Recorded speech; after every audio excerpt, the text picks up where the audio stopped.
Chris and Jeff back again. Baseball cards, their only friends. Super short prints they collect. Cubs fan, this made my day. I did not see this. I didn't see it either. Pitched a scoreless inning. Wow. I'm sure that bumped up the views on that gold. I got a question for you, Jeff. God, do you know what team he is on right now? No idea. Royals? I feel like I just saw something about him, and I couldn't tell you what team he's on. Reds Collector said last show broke the seal on my makers. Just poured the last drop for the show. Well, for the sake of your liver, I hope that was one of the smaller bottles, if it's only been a week. It was an airplane bottle. Welcome, everybody, into Blabbin' About Slabbin'.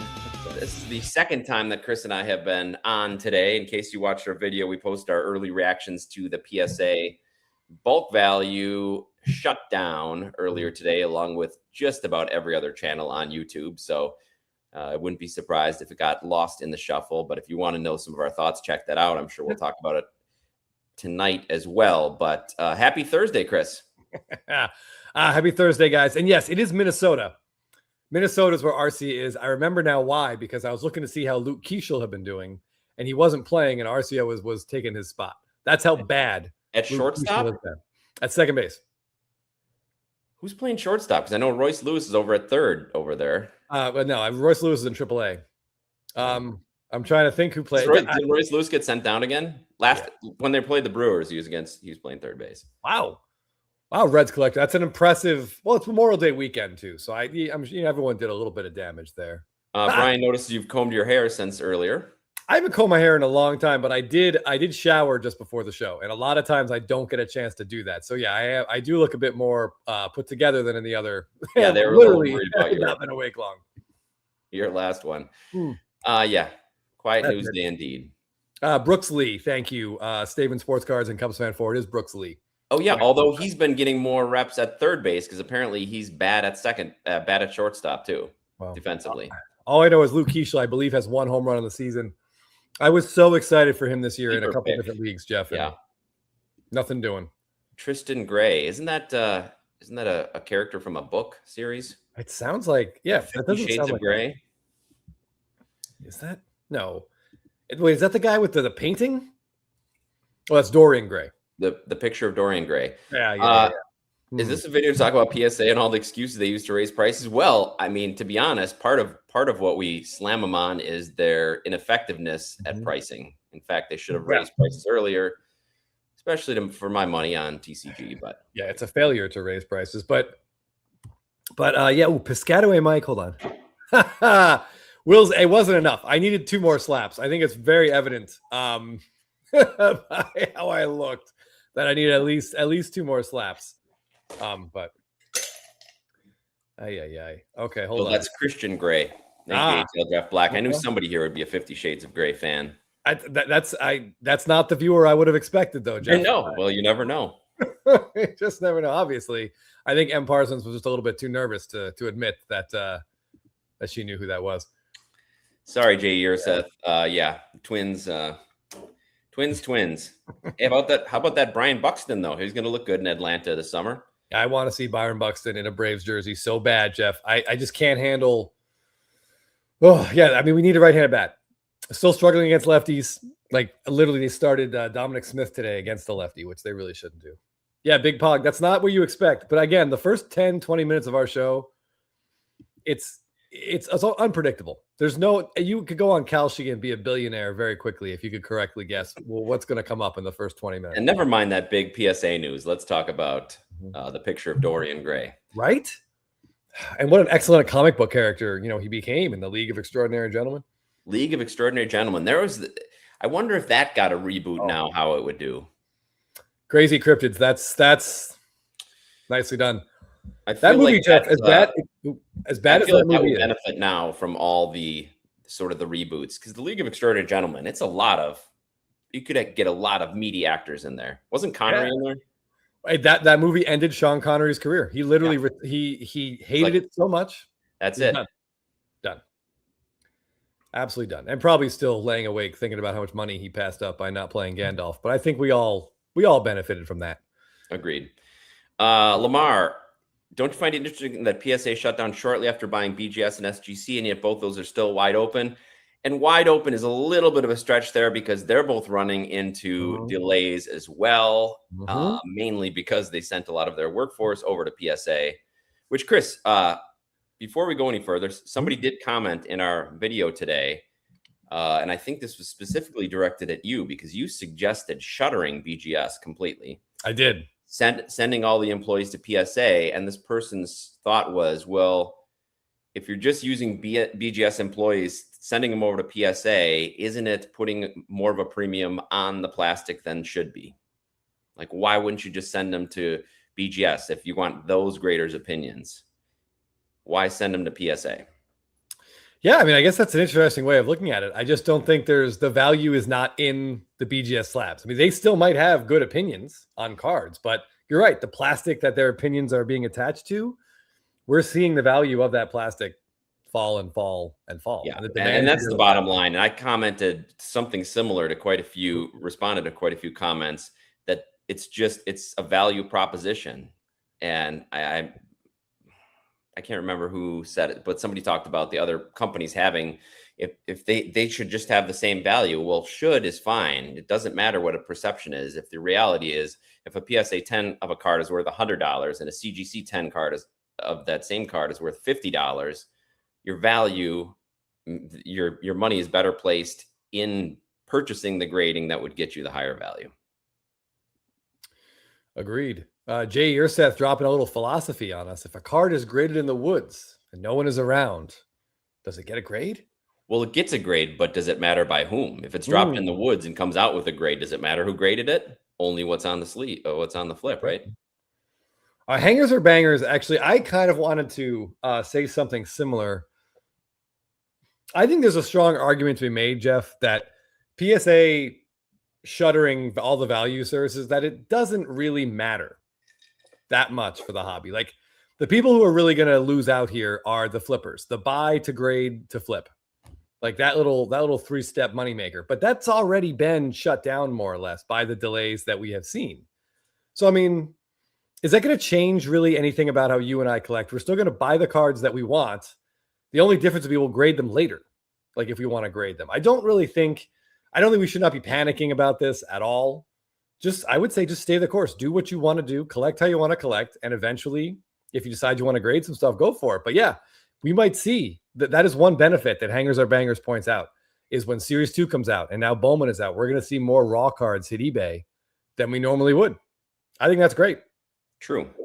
I think that's a good way to look at it. And there's no panicking from my end. Just as I tried to express in the video, a little bit of sadness because I enjoy that aspect of buying those cards, even if it takes 5 months to get them back, buying low pop, low end cards, selling them and buying a bigger card. Even though it takes 4 or 5 months, I still enjoy doing that. So it's just a little bit of sadness that I'll have to grow that pile and eventually send it in. What we don't know, Chris, is what's going to happen when they open back up. Yeah. Somebody said earlier in the comments, they're going to go $80, and maybe that's what it will. Maybe that'll be the cheapest price. So the era of slabbing low end cards might be gone. Yeah, I mean, I think it'll depend on. We talked about it in our video, like what they get hit with in the next, how many orders they see in the next 5 days. Obviously, they won't get all the cards right away. You get your paperwork filled out by midnight on June 2nd. Then you have 30 days to get them your cards. Yeah, Chris, I do have to say, I listened to Neo made a second episode today. Of course. We got some details, and he had some inside information. I'm not sure where he got it from, but he said from PSA, they typically average about 130, 125, 130,000 cards a day that they get in to their facility. Well, today, or it was yesterday, after they made this announcement, whatever, they're up to 250,000 cards were input to be subbed. So I can only imagine what that's going to be today and each day until June 2nd. So that number is going to grow exponentially. Yeah, I mean, if you guys are planning to get a sub together, If you have 50 cards, you're going to do something with a group and get some cards in. Please try to figure out a way to drop it in person. I know that that's impossible for a lot of us, but my thoughts about what the post office is going to look like in Santa Ana, Jeff, from June 2nd to like June 14th, it's just going to be an utter disaster. And it just seems it'll be a very easy time for things to go missing. They're going to have to rent an additional warehouse for sure, just to hold that up. And I didn't even want to bring this up, Big Pog, but since you did, I'll have to say it. I've been thinking about this, Chris. All those cards, as I was looking at some cards at a $15 card that I might want to grade, I was thinking about the 10 million cards in that warehouse. What if there's a fire in that warehouse? What if there's a flood? What if there's a big storm that all those cards in the backlog? I mean, can you imagine the liability there? As Big Pog says, it's like a blockbuster movie right there. Yeah, that's a little bit terrifying. And if that happens, let's remember that it was Jeff who said it and spoke that into it. Well, I'm gonna blame Big Pog. Fair enough. They brought it up, so I feel like I could share my thoughts. And think, Jeff, I want to get really scary. Think about most of those cards were probably subbed. Those are all bulk subs for the most part. 98, 99% of them bulk subs. Yeah, which means they were subbed with a declared value of like $500 or less. And how many people try to game that system? How many cards worth like $2,000, $3,000, $4,000, $5,000 are in those subs? Yeah, it starts to get like, I get antsy. There's a lot. Jay here said, before I forget, I want to get to this excellent comment. Blabbin should start making gold and silver stickers to go on one touches. What do you think we could charge for our grading service? I can't put a number on it, Jeff. Maybe $6.99. We'll start at $6.99, Chris. How about that? Declared value up to $10 per card. Golden. Well, yeah. Maybe we could get the email first. You could send us a picture of your card. We'll tell you if we'll think it'll grade well on our gold and silver sticker. What does Ricardo Montalban say about his pen that he got from the Emperor of Japan and the Naked Gun? He says its value is beyond comprehension, I think, or something like that. And that's how I would describe this, Jeff. Well, Mr. Little Thor agrees too. Yeah, that's a much easier, less in-depth 80s reference. Forbidden Donut, this is what I've been suggesting. As somebody mentioned in the comments, they were separated a few months ago, but only in so much as that your submissions were separate. There was like $13.99 for a bulk sub for TCG. So you sent that in separately. But once they got to PSA, the same graders were grading all of the cards. So they've never really been separate. I agree. That would be the best way to do it. Yeah. And again, we're not hating on TCG collectors. It's not your fault. You grade stuff and you want to collect it. That's great. It's PSA's fault for not responding to the demand. It is. You'll get, depends how many drinks you buy, Staley. A silver, 2 drinks will get you a silver, 4 drinks will get you a gold sticker. Yeah. I think that we can have all the stickers because I won't really know what's happening after that. Ricardo and Montalban. I like that. Wow. Named after, or is each street named after a member of the Montalban family? So it would be a hell of a coincidence, Jeff, if those just happen to have that name. Yeah. I did want to really briefly, I'm sorry, I have to go back. Clifton Card said, the Braves are playing so well. It's a time to admit Austin Riley is just an okay player and not worth the richest contract in team history. We're staring that right in the face on a daily basis. Like he is. Yeah, it's been 2 years of injuries and subpar play, and now we're just getting the subpar play. It's bad. Value beyond estimation. Thank you, Professor's Dugout. That's what it is. So yeah, I am very worried about Austin Riley. And if I just want to see one sacrifice fly, Jeff, just give me one for God's sake. What is he, Dan Ugla? Or is he pop out with runners on third? Second, runner third, less than 1 out. He is like 0 for his last, 20 with 19 Ks. Like it's horrific. Oh, Ks. He's not even getting a pop up like Ugla. No, and it's like an automatic K too. It's like you can see he's nervous. He tenses up, and it's bad. It's really bad. KD Deuterino says they should take extra precautions for any Topps Fire submissions. Yeah. Smart. Good thing they don't authenticate like oily rags, Jeff. They might, as long as it's touched by someone famous. MGFS is screw group submitters. I mean, there's a lot of people that make their money doing that. Not just the flippers that Chris was talking about, the buying flippers, but you're right. There's a lot of card shops and, well, GameStop. I mean, I part of this is due to GameStop, no doubt. That was much bigger success for PSA than everybody thought it would be. But they're going to have to stop taking them. So yeah, it's going to slow down everybody. So if you make your money by submitting to PSA, you're going to be in rough shape the next few months. And if you use a group submitter, you better hope the group submitter is doing the right thing when he's getting your money. Yeah. I mean, look at that's just there. The group submitter is just there to make money on this process. PSA doesn't owe them anything. Like, does it screw them? I mean, it certainly hurts them. It hurts all of us. Anthony, do you mean Tag? He's thinking about switching over to Tag, which they announced today that they've cut they had already cut value bulk. Yep. They've cut everything below Express, so they're not a viable option right now. I think they're just Express and like whatever their walkthrough was called. I forget how they phrase it, but yeah, I mean, the hobby is strong is a nice way of looking at it. But yeah, we need more skilled graders, more well-trained graders, and yeah, text PC. That's really funny. Yeah. Now that's officially done, Jeff. That deal. Yeah, that can't happen. I see Forbidden Donut has a question about what we talked about last week. Okay. A little off topic, but I would guess I'm going to put the fire extinguisher safely in Jeff's hands. I think of the people who I expect to be around here helping us, he is the most reliable with the fire extinguisher, and he knows how to use it. I've seen him use it on television. So that's true. I just hope you don't have one of those 60-pound industrial fire extinguishers that are run across the lawn with on NCIS. Give me a reasonably sized one, please. Okay. You got it. That we can do for you. Will says, I don't think we're near a market top. When Gary V resurfaces, starts screaming about what to buy, then I will get nervous. Yeah, there's a lot of talk about the sky is falling and how it's related to this. But if anything, I would say this kind of shows the opposite, that the market there's more people in the market, in the hobby, in the industry than ever before. PSA collectors has confidence that the market is not going anywhere, that they're putting that money in a little too late probably, but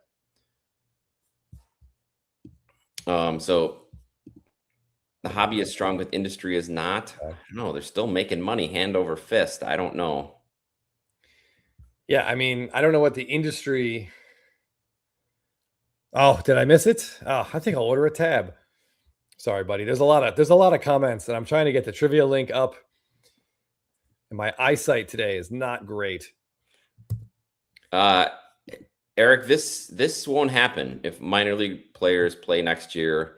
What do you think that does to Bowman? I don't think that's going to happen. Today, both sides have officially begun negotiating.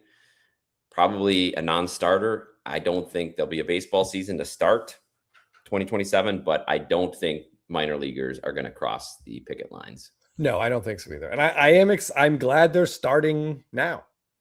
Like, there's no reason to not be in a locked room beginning tomorrow morning at 6 a.m. There's no reason. Like, we know one side wants a cap and a floor. We know the other side doesn't. They got to figure this out.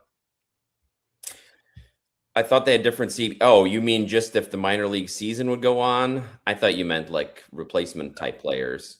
I think I might be a small uptick, but I don't think there's a lot of Major League Baseball fans that are going to be dying to go to minor league games or watch them on TV. But yeah, I mean, another way to think about this is that right now there's 10 million cards just sitting, waiting for PSA to grade them, Jeff. By middle of June, it'll be like 14 million, probably. Think about all those slabs. We talked about it back in 2021 when they shut down. A lot of the cards that came out of that shutdown that we were waiting to get graded, by the time they were graded, had no value. A lot of Kyle Lewis. Yeah, Kyle Lewis, Aquino, Lux, a lot of base cards, a lot of Lewis Robert, tons of Lewis Robert. Yeah. What do we think, though, that version, the current version of those could be? What's sitting in that warehouse right now to be graded that by the time it gets graded won't be worth the cost of the grading fee? Hopefully not Murakami base cards, but how many of those are getting in there right now? A lot. Yeah. That's a good question. I bet there's a lot of it. Will it be some of the TCG? Is that a bubble? It's amazing that by far the number of cards that have been graded the most are all TCG. Sure. Way more than any sports cards. Way more than the Ken Griffey Jr. Upper Deck, which has been around for 36 years now. Yeah. Cards from 2025 Pokemon cards have been graded more than that. Oh, yeah. Yeah, and there's Austin Riley cards. Oh, mean. Yeah, probably a lot of PCA. I'm seeing Roman Anthony and PCA pop up quite a bit here. Yeah, SFO Sox fan. I'm. Yeah.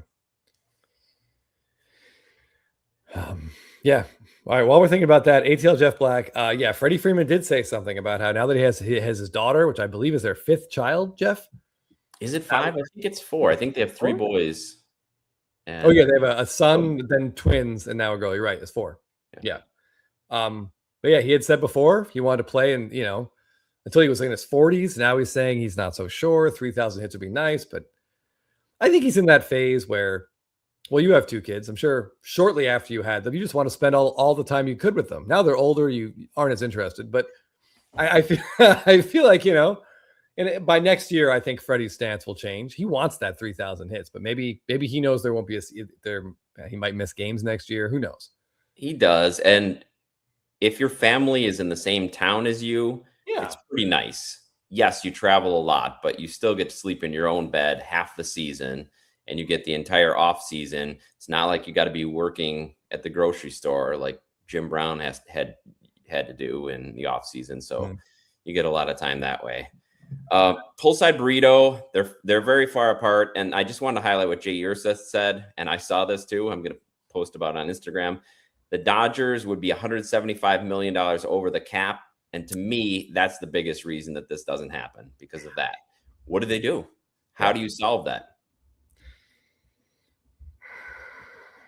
All right. I don't know. Yeah. Glad they're in the room, but yeah, I don't know what the solution there is. Like, yeah, I mean, does the league, are the Dodgers forced to release players? Because, like, honestly, teams like the Brewers, teams like the Pirates, the Rays, they're going to be forced to add payroll. So the league might simply 12 teams were under, 12 teams were under, and 8 teams were over. Yeah, I just don't know. I don't know what the mechanics would be. Caglione, yeah, there's a lot of Caglione. He might be out of the league by then too. Yeah, and that's a great call, Bucks Collector, because his stuff is still selling for a pretty good amount of money. And I was way wrong. I thought he was going to have a good year, Jeff. I did too. I thought he was going to be a nice bounce back. I don't think they can do this, Anthony, grandfather them in, because those contracts are so long. That would mean they'd be over the cap for the next decade. But what would that mean? Like, so let's say they grandfather the existing contracts in. Would that mean the Dodgers are forbidden from signing a free agent until they get under the cap? I mean, I could see that being a solution. Like, this is your team. You can spend no free agent dollars until you're under the cap. See, what you have is fine, but you cannot add to it. That would be kind of crazy. You can't add to it at all. So, yeah, the tough part is in baseball with all those guaranteed contracts, by releasing a player, unlike in football where you can get that contract off your books, except for the signing bonus, things like that. You got to pay it out. So, yeah. Unless they figure out a way that maybe ownership of these teams can pay out those contracts and get them off the books, but the player, get rid of the player and get rid of the contract, and then they can fall below it. Yeah, I mean, they would just have to call up Tampa Bay and be like, listen, we'll trade you Blake Snell for nothing. Yeah. We'll just give him over. Yeah. I mean, I don't even know which side would say no to that. Which side would say yes? I don't know. Yeah. It has to be some sort of system, right? Because of this. Will it be like a different tax apron that like the NBA has, instead of just being a hard cap? Deferred money, releasing a player doesn't take that off the books. Right. Yeah. Yeah, I see. There was some talk about what the NHL did there for Michigan Cards and Graphs. So the NHL did a blanket salary, a rollback at a certain percent, then gave amnesty buyouts to teams to help them compliant. That's very complicated. I cannot imagine the players union agreeing to any salary rollback. The Major League Baseball union is the strongest union in the world by far, which is why they haven't had a cap like any of the other sports. Totally unrelated, but I forgot to give at the end of last week, Jeff. I forgot to give you my review of Sunkist Zero Sugar and Maker's Mark as my cocktail of the night because I did not have any Coke. Well, you didn't throw up, so I didn't throw up, but I kind of wanted to. It was not tasty. I do not recommend that. It's not a good summer drink. Just throwing that out there. Okay. Well, there you go. Hopefully you were able to get some Coke Zero. I did. I got some. So there's some talk in there about small markets, and you mentioned TV.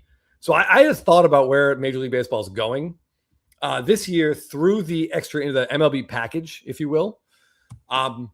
You could buy, I think it was about half the teams. You could buy their local games, their local TV channel, essentially. So I pay about $149, and I get every Braves out of market. I get all the out of market games. But being in Los Angeles, I either have to have Time Warner or Spectrum, or I don't get to watch the Dodgers. So I also paid $200 for the year, and I get Sportsnet LA Plus. I get the Dodgers channel, and it's all funneled through the MLB package. And ESPN also was an option. Like ESPN, I think, bought the rights to the package or what have you. If Major League Baseball can funnel all local TV deals through their website, through the MLB package, that would be a way to try to make Major League Baseball closer to the NFL in terms of dividing up the TV money, Jeff, which is where the biggest gap in revenue comes from. Yes. Yeah. So I feel like maybe they're trying to get to that. Yeah, there's something there. Poolside Burrito, their payroll is way over $274 million. I think it's about $400 million in actual dollars this year. Yes, the difference is that football has far fewer games, so it's much easier to manage that TV schedule and having a national TV schedule. Although they're getting more dissipated with some games going to Netflix, all different streaming services, but there's no local TV for football. Like it's like Fox, ESPN, Netflix. It's all these big things. Like it's not like the Packers have their own little channel and then the Giants have their massive channel, Right. Yep. So I don't know if that's a possibility if they could get to that. I mean, for sure the Yankees, the Red Sox, the Mets, the Dodgers, I don't know how thrilled they would be to see all that revenue get taken from them, but it only exists because they can play other teams. And that's what I've been saying for 25 years. To have a league, you need to have teams. So then they've been talking about this expansion, as Eric mentions here. If they add 2 more teams, that expansion fund is going to be huge. Yep. But you also have to then have 2 more teams worth of players, which the union doesn't want to have capped. So I think the other suggestion, which we've seen floated around, was the realignment suggestion. Yep. Putting the big market teams all together in divisions and then only being able to have 1 or 2 teams come out of those divisions. That's another possible way. Yeah, I see. Yeah, Forbidden Donut says, imagine if the Pirates and Dodgers had the same money. That'd be pretty hilarious. Anthony here says, and this is frustrating, what there's actually been so far, here we are toward the end of May, there's been 1 baseball game I wanted to watch and I couldn't. And that was like a Wednesday night game that Ohtani was pitching, and it was I think it was on ESPN. I had no access to that game. Even though I have ESPN, and it was blacked out for me. And I have ESPN and I have a Sportsnet LA Plus and the MLB package. That 1 game was blacked out for me. I can't watch the Angels, but I don't care about that at all. Sorry. This big pog, this is the big idea for having a floor and cap, that more teams get to keep their players. And that was even mentioned in some of the things that came out today, the proposals, that it might go towards the NBA, which has some, what they call the Larry Bird rules, where if you have a player on your team, you can afford to pay that player more than they might get elsewhere, the idea is to keep those big names in those same cities. Yeah. Eric Lancaster, I've used a VPN before, but it messed up some of the other apps and it just became just a pain in the ass. But yeah, it did work for a while. Oh yeah, Jay. I mean, yeah, some of those are brutal. Some of the commentating on those is really tough. Yeah, I want to grab Jeff's charcuterie board and just That's when you frisbee it need to the this. wall. It works as a Chinese star as well. Just kind of survives.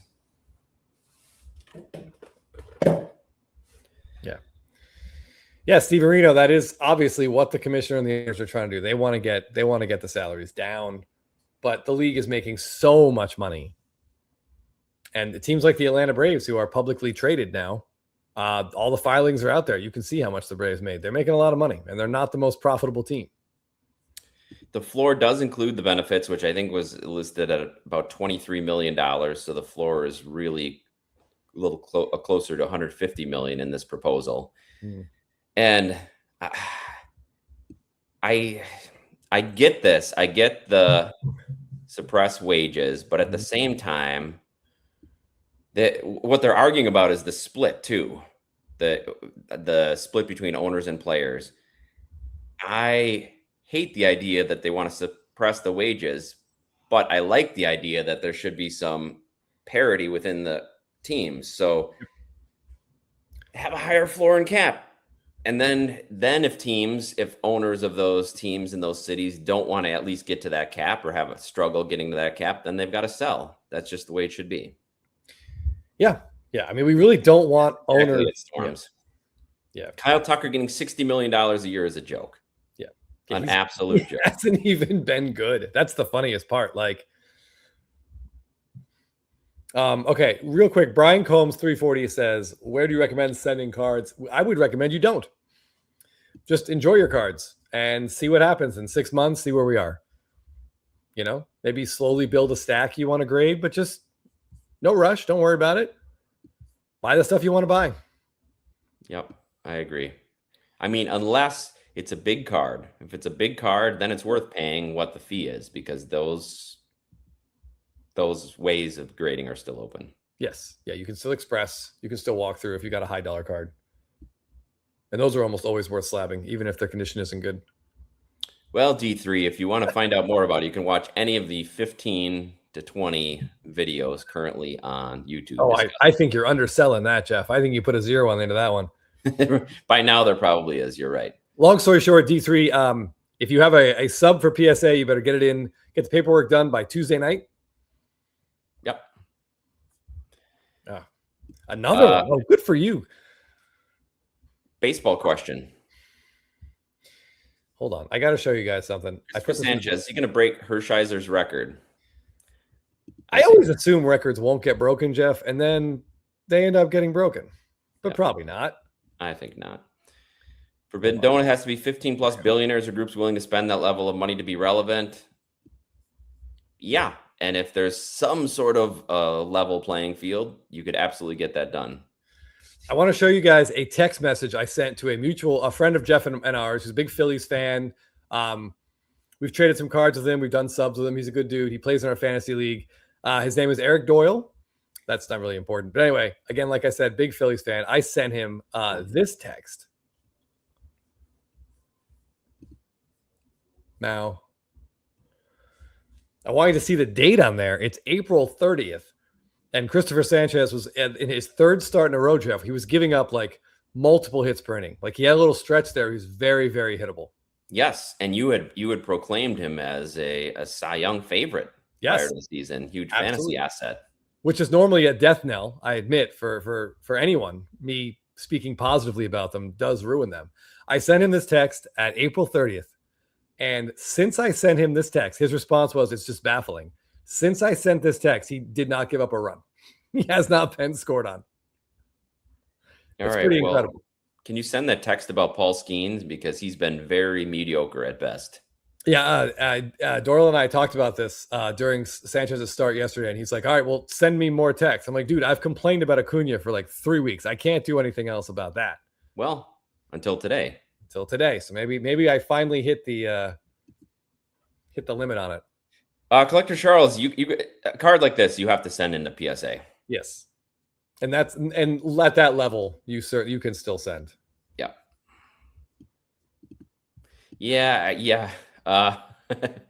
Storms, I get this. I used to care about players getting their fair share of salaries. I want competitive baseball more. Now, if the players don't like it, they go back to practicing law or medicine.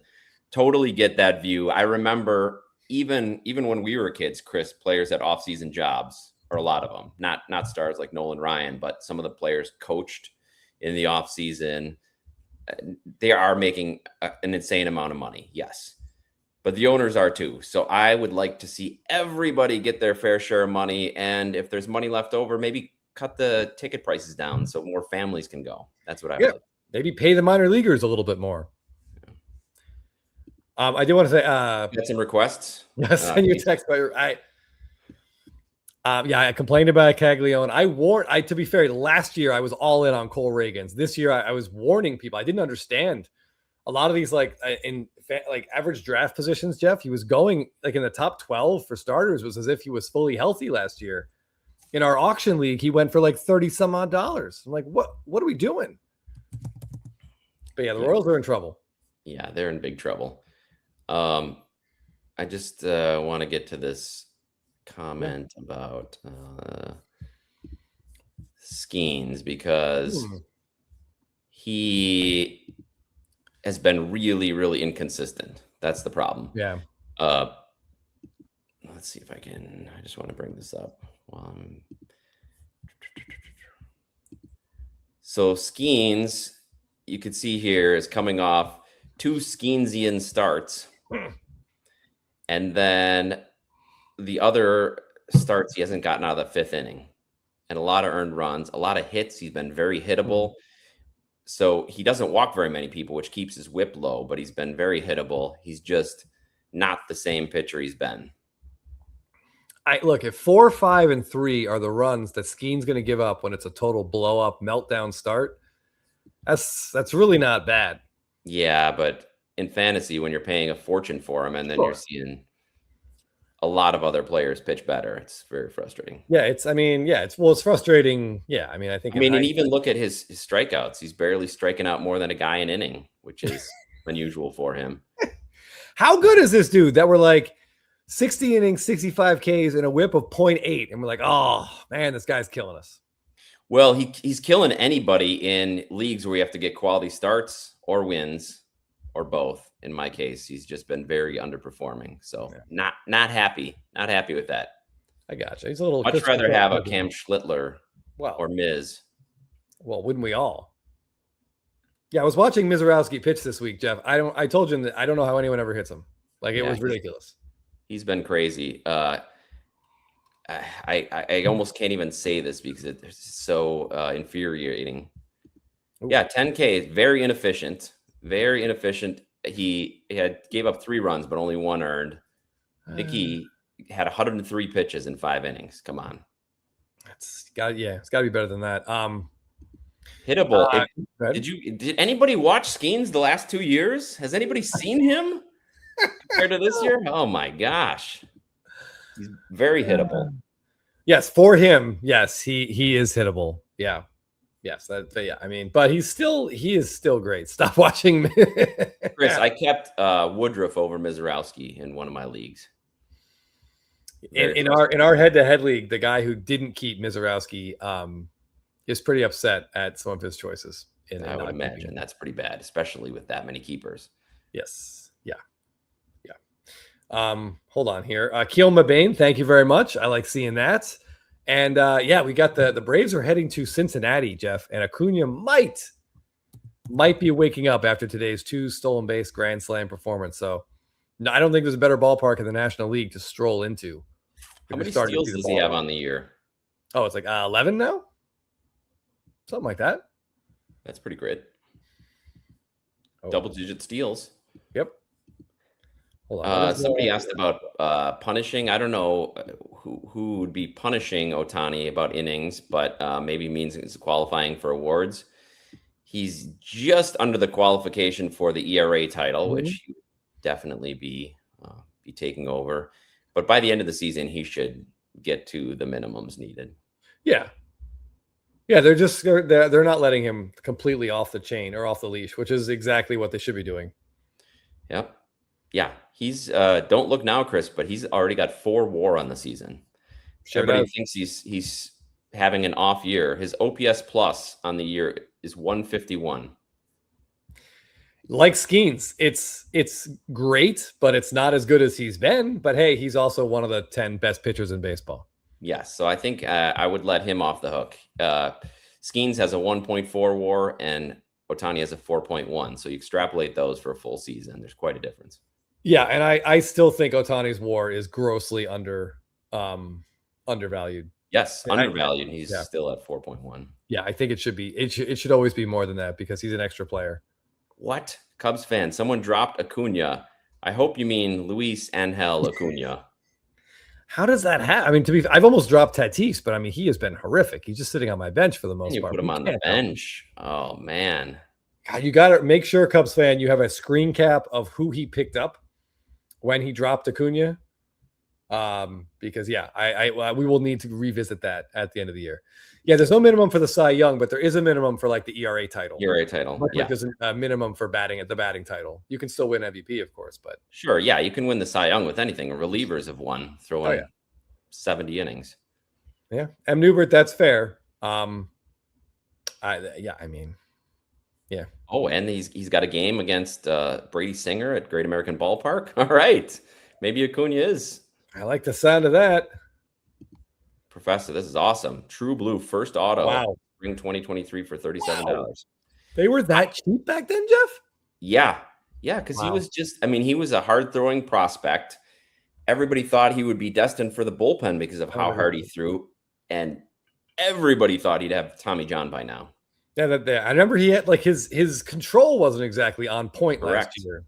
Correct. His control was the last thing to come as well. Because in our head-to-head league, Jeff, we use strikeout to walk as our bonus pitching category. So I remember some talk about, well, you're going to have to live with that ratio. And I think we're living quite comfortably with that ratio.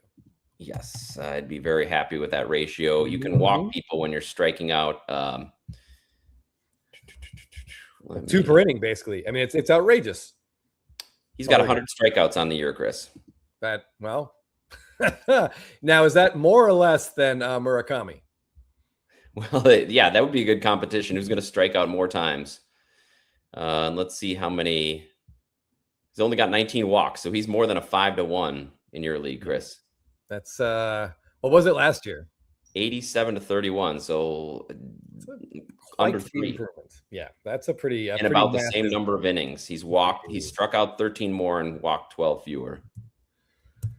Yeah, I mean, I would have the same concerns about him as I would Ohtani in that if they just keep pitching every 5th or 6th day, Ohtani's going to get to like 150, 160 innings, and he's going to get tired. Yeah. We'll see what kind of strength these guys have left come September and October. Yeah, especially since Miz hasn't had a number of innings. At least Ohtani in the past has been able to throw a lot of innings, although he's also hitting, so... Yeah, someone mentioned Chase Burns. Yeah, Chase Burns definitely has a pretty good WAR going right now as well. Is he near the top of the pitching WAR leaders? I think he might just be in the Chase Burns might be in the top 10 for just he's got a 2.9 WAR. Yeah, he's having a Paul Skeens season. Oh, really good numbers, but no offensive support and no wins to show. No, like what Paul Skeens should be. He's 7-1, 1.96 ERA, not as hittable, more strikeouts than innings. Situational adventures with asking about, is Mason Miller in the side discussion? Of course, he'll stay in that discussion. I can't. He should not leapfrog over like Mizorowski and Ohtani and Chase Burns, but I think he's going to get. I would guess he gets more MVP votes than Cy Young votes if the Padres maintain this pace and their record in 1-run games continues to look the way it looks now, which is crazy. Yeah, I don't see any case in which a reliever, even one like that, wins the Cy Young. But yes, they could get some down ballot votes for sure. Yeah, and he deserves them. Like, he's having an incredible season. SFO Sox fan, people more clicking on the Blabbin eBay link so Jeff can lose the ads. Yep. That I'd appreciate that. If you're buying anything, please click that link or you use the QR code or the link down below in our description. If you're buying anything on eBay, if you click the link and then purchase it within 24 hours, Chris and I will get a cut of that. And then we can get rid of these ads on Baseball Reference. Thank you. Yeah, that's definitely one place. We're basically playing advertising roulette every time Jeff opens up. We're like, oh no, god. Thankfully, I think there's some limitations on what Okay. they'll show ad wise.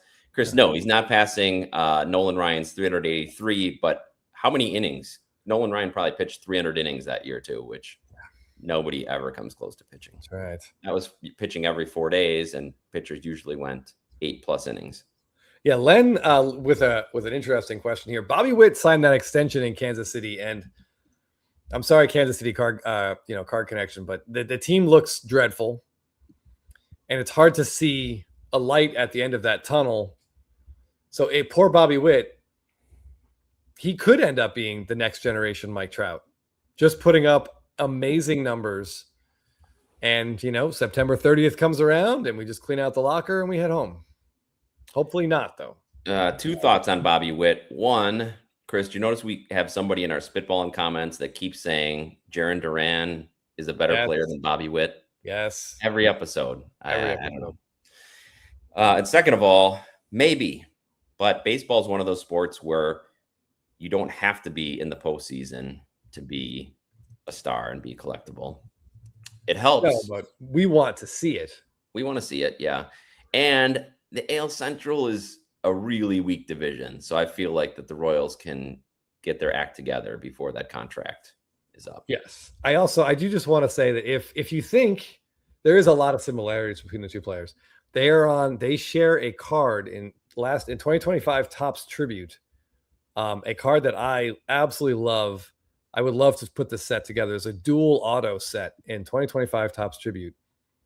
And it's different than other dual autos that Topps has made. They made a lot, but this is the first time they've used one photo. The whole card is a full image. One photo. Love it.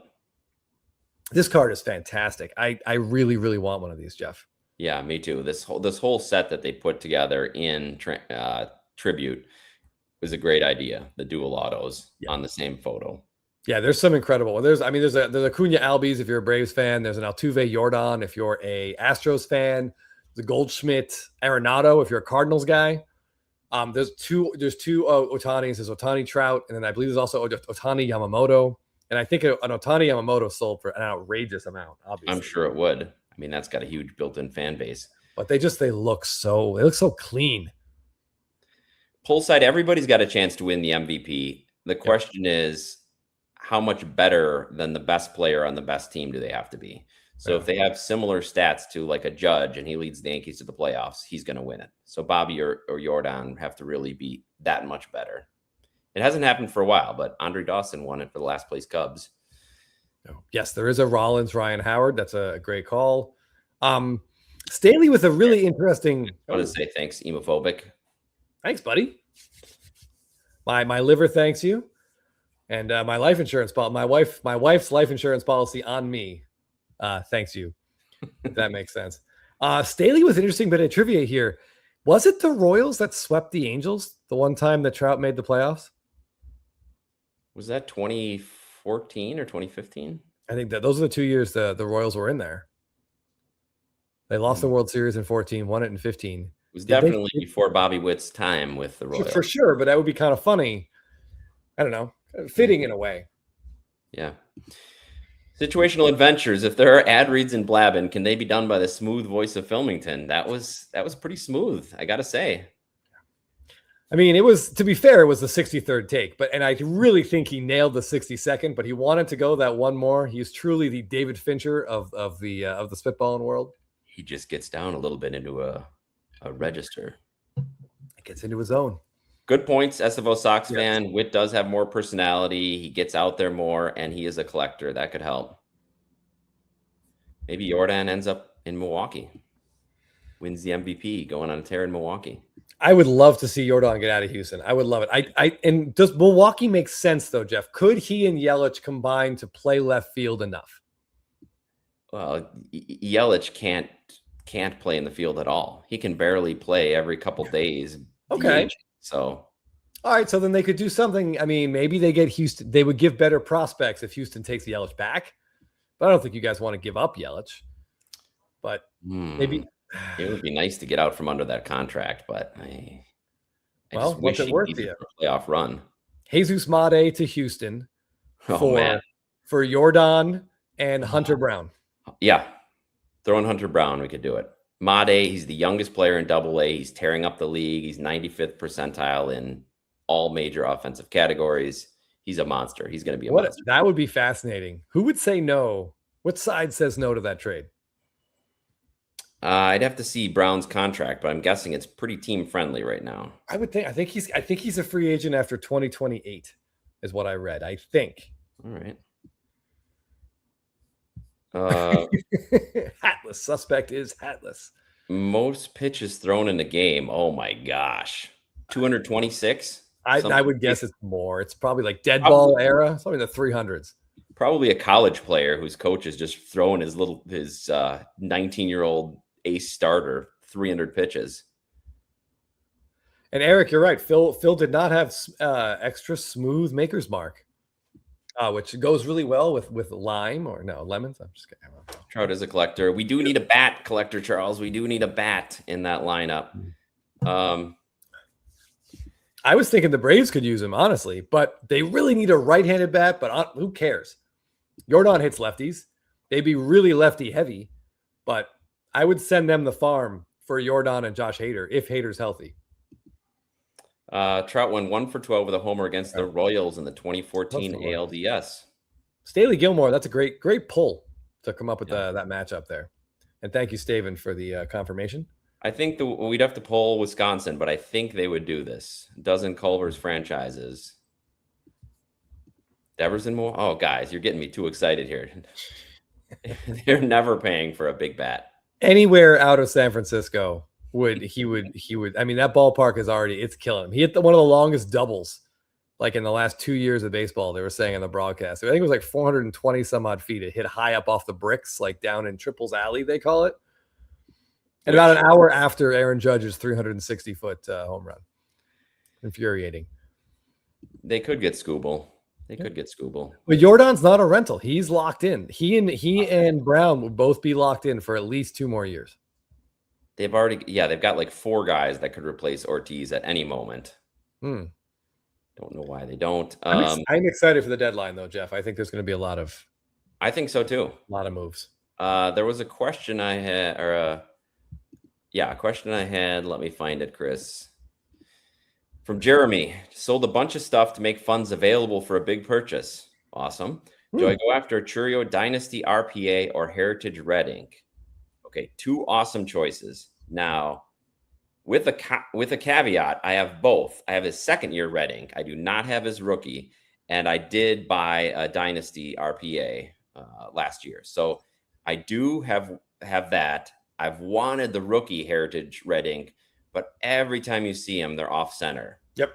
There's very few 10s in that 75 design, and even some of the 10s I've seen are pretty off center, which bothers me, especially when you're paying that much for it. So the Churio Dynasties have went up, but as he's not been hitting that great, he's not been as outstanding as we know he can be. So you might be able to find a deal on a Churio Dynasty.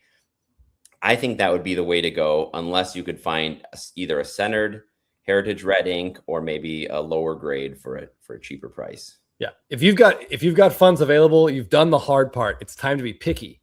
If you're looking for a dynasty, we want a chunky patch, not just like something white with 1 stripe on it. We need multiple colors, maybe part of a logo, part of a letter, and a really good non-streaky auto.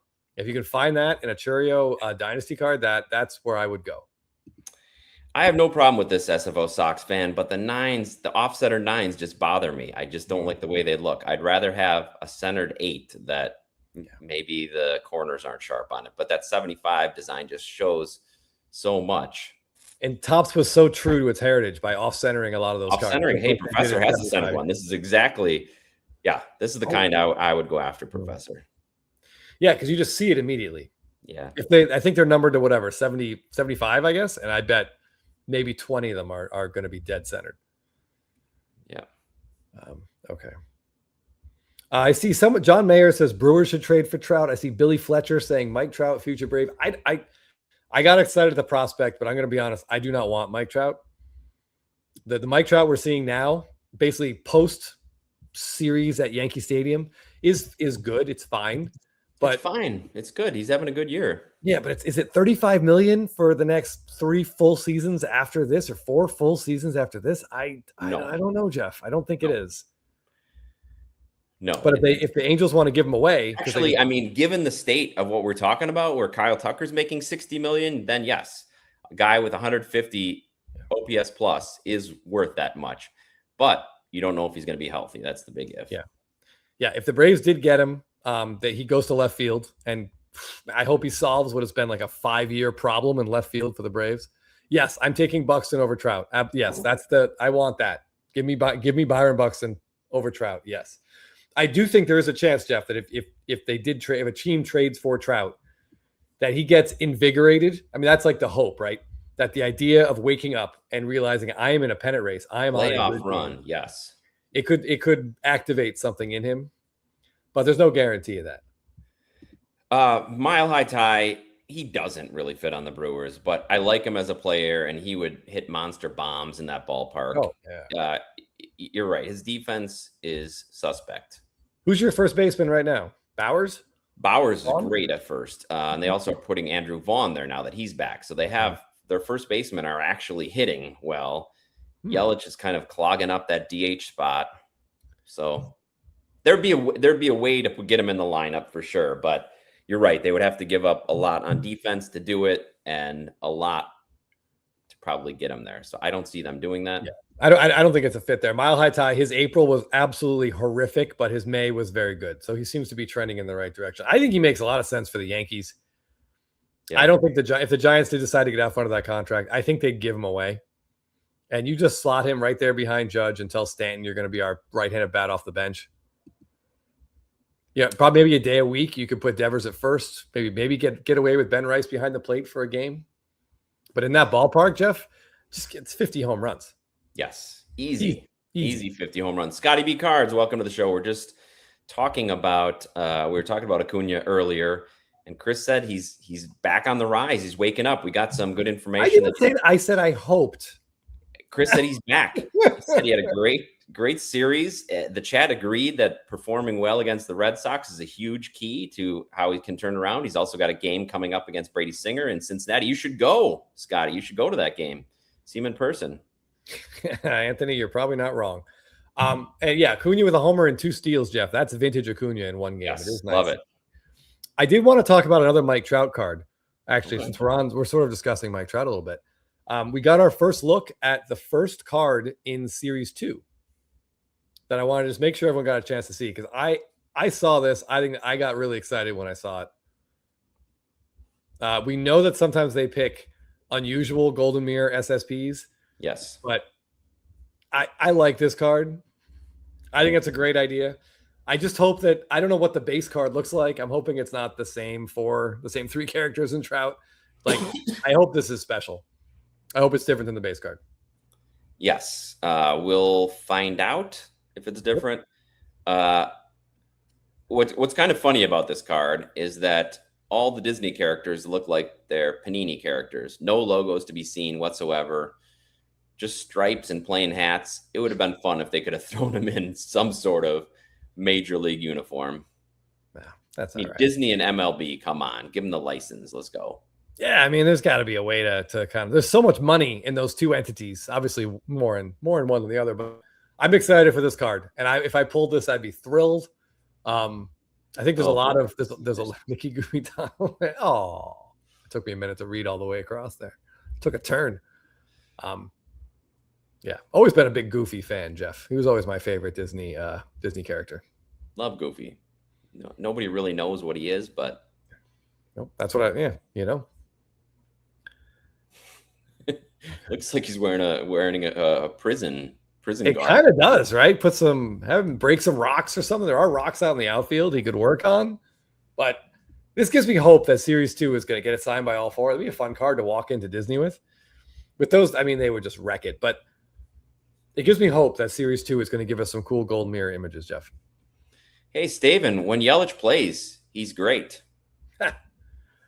But he was injured and out for weeks, and then he comes back, plays 1 game, sits out for another 4, then got back in. That's true. Oh man, it might be better than Bill Parcells, honestly. Bill Parcells was a tough figure. He he Had a carved tough figure. he carved a difficult silhouette. Trout to the Rockies, Wills would be pretty great. I know Scotty B would be excited. He'd buy that jersey would be on his back within 48 hours of the trade. Yeah, our friend Teapot sent a note out that the Rockies and his Tigers are challenging for the league's worst record. Michigan Cards and Graph. That's an X. I did not realize this, but yeah, why is Donald Duck without the pants? You know, the only time, Chris, he puts on pants or shorts is when he goes swimming. Then he puts on swim trunks. Otherwise, yeah, he's just letting it all hang out. Yeah, that was a conversation, right? Yes. Yeah, like, well, he doesn't need pants. Does he need pants? Like, he's a duck. Yeah, I don't know. Yeah, Chris Christie, that's another tough. The Rockies trade Mickey Moniak back to the Angels for Trout. I could see that. I would need to put it. Yeah, I mean, I could see Moniak being a popular trade piece, but another left-handed bat. That, I mean, would anyone trust him to be good outside of Coors Field? No, of course not. I have a hard time with that. Do you want to throw the trivia link up there again? Yes. Oh, yeah, I did. Yeah, we are at 7:00. Let's get this in there. We haven't discussed our prizes yet, Jeff. We got good prizes tonight. We do. We got some really good prizes. So it's winner's choice tonight. Chris, I'm not sure if you saw my Instagram post today, but this player celebrated his 1-year dating anniversary with Josie Canseco. Of course, I saw that post, Jeff. So yeah, his rehab seems to be going well. It's all pictures of him hanging out on a boat. It is none other than the Ass Man. Yeah, I saw that Gigi's Cards had joined us for a few minutes. Hope he's still in here. If he knows he could win that card, he's going to go balls out at trivia. It might even be from Gigi as a donation. So it might. Well, I can't imagine. He's like giving away AJ Smith's job. Back. He's probably got 6 of these. Let's be honest. And in honor of his grand slam and 2 stolen bases, it's an Acuna Tops Now 40/40 out of 10. Yeah. So we got a little Braves theme here. We didn't plan that in advance, so it's not a Braves themed trivia. So everyone has a decent chance at this one. Okay, hold on. Give me a second. Let me push this up. All right. Speaking of pants, who wears them in the Blabbin relationship? Well, Chris is responsible for all the tough negotiating, so I guess he probably would. I don't know. Jeff and I went out to karaoke night last weekend, and Jeff was definitely wearing nicer pants than I was. Although unplanned by us, we both were almost wearing the exact same thing, like a blue short sleeve polo and brownish pants. So I guess we don't have a lot of options once we get out of these. Yeah, I mean, my closet is not impressive is the best way to describe it. Anthony says, I know the Tops Now is not coming out of any PC. Yes, I wrestled this away from Chris last time I was at his house. That's really funny. Oh, they want to know about the song choices. We sang some great ones. Oh, man. It was a good time. It was a good group. Busted out a couple. What's My Age Again? It's one of my favorites to sing. Oh, yeah. So Blink-182 is good. My all-time favorite. Nirvana's my favorite band, but I can't karaoke them because I'm a terrible singer and it just shreds my vocal cords. Like I can't talk for days. But Glycerine is like maybe my all-time favorite song. So I always try to do that. That one's pretty. You can kind of growl your way through that one. That one's good. I think we Teenage Dirtbag by Weezer is one my wife and I like to do. And oddly enough, not by Wheatus. I'm sorry, yeah, not the roles you would expect. Put it that way. Yeah, it was it was a lot of fun. Yes, and always Backstreet Boys. I recommend going to do karaoke. Yes, once the drinks get heavier, the Backstreet Boys. Yes, thank you, Thick Boy. Watched Origins yesterday. The guy in the van looks like me. All right, tune in next year to see if they have Ring of Fire is a really good one. Yeah, I almost did Ring of Fire, but we're running out of time. I did Neil Diamond instead. I went with Forever in Blue Jeans. A little Neil Diamond. Yeah, that's right. What was I gonna say? Yeah. Night at the National. Yeah. Okay. We'll see. Man, be fun. I bet Filmington puts on a show at karaoke night. You probably have to have several drinks in them to loosen them up a little bit, but then yes. Oh, you got to. Yeah, I've heard that Bush is touring again. I need to go see them live. I would love to hear. I need to hear that song. I need to hear it performed live, like once in my lifetime. Besides so by yourself. Yeah, just yeah. Besides, I don't want to hear my version of it, Jeff. HB Cards. I did this one. Yep, it's a good. That's a great one. Perfect. Yeah. Michigan Cards and Graphic. Nirvana. What would I do? It can't be one of those. It would probably be something from Unplugged because like the screaming stuff is just too hard. It's fun, but it would probably be so ear shattering that it would ruin everyone's very mumbly. Yeah, I really like About a Girl. That starts Unplugged. That one's great. I have done You're Right. Is that You're Right. I did with our buddy from Alaska in a private room up there. And I couldn't speak for like 18 hours after that. It's a really, really cool song. But yeah, something from the Unplugged album is going to be Heart Shaped Box is great. Jeff and I have a buddy we play softball with. He's in a rock band. He's in a couple. Yeah. And one of his bands did a cover of Heart Shaped Box at the Whiskey, and it was phenomenal. Yeah, that's a great live song. Invisible Touch with that key change. Man, that would be tough. I love that song though. Love it. Sometimes you just pass the baton. That you need that other person. Yeah. when the keys change. The key change at the end. Yeah. Bazooka Tom, thanks for asking. We won our semifinal game. Another close one. So the finals is Saturday. The World Series of 9-year-olds is Saturday. So Thick Boy, you're right. There's a lot of covers. A lot of covers in there. For sure. But I can do them in the spirit of Nirvana. Yeah. Oh, yeah. It's In Bloom, Lake of Fire. Yeah. I mean, these are all. Yeah, those are all great. Pesky, but there is a point where like you want to sing more, but you can see the looks on everyone's faces in the room, and you realize that you're having a good time, but no one else is. You just have to dial it back. That's why Johnny Cash and Kenny Rogers and Neil Diamond are there. For guys to sort of sing their way through. Yeah, especially towards the end of the night, close it down. You get everybody singing along with you.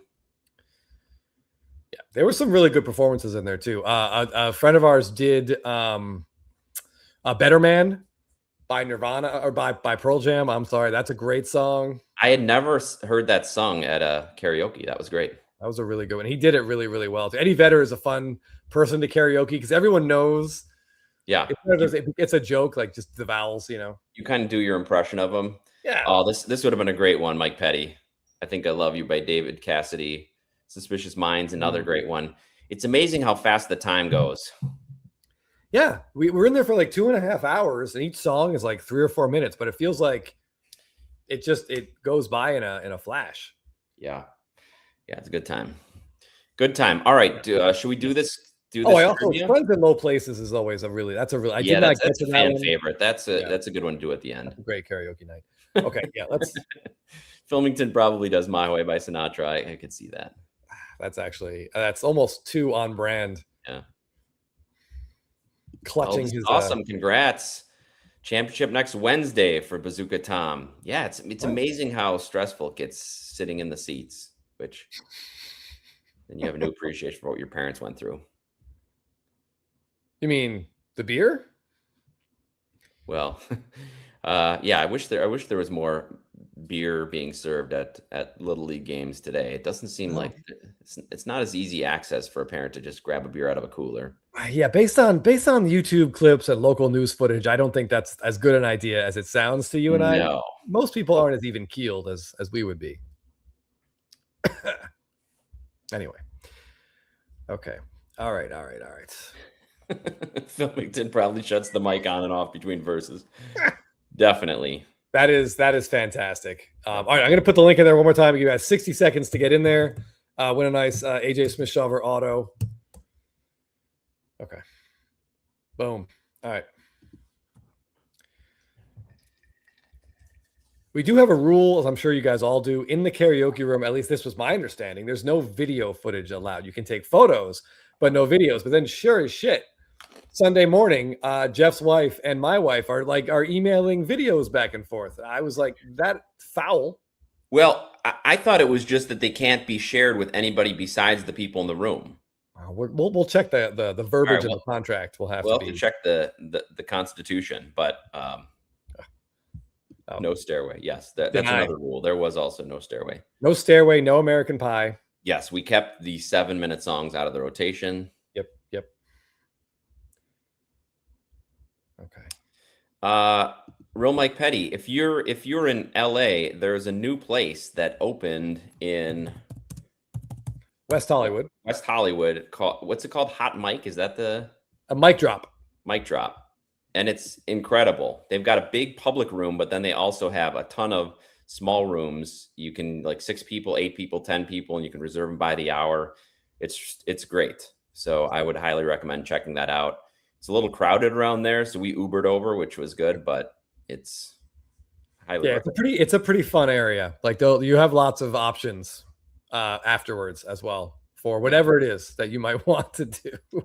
Definitely check it out. They opened it up, I don't know, maybe 6 months ago, and they were so busy, in fact, that we tried to ask for an extra hour, but they had already had our room booked for 10 to 2 at night. So what a combination of comments here. We have Islands in the Stream, Duet, or Anything by Korn.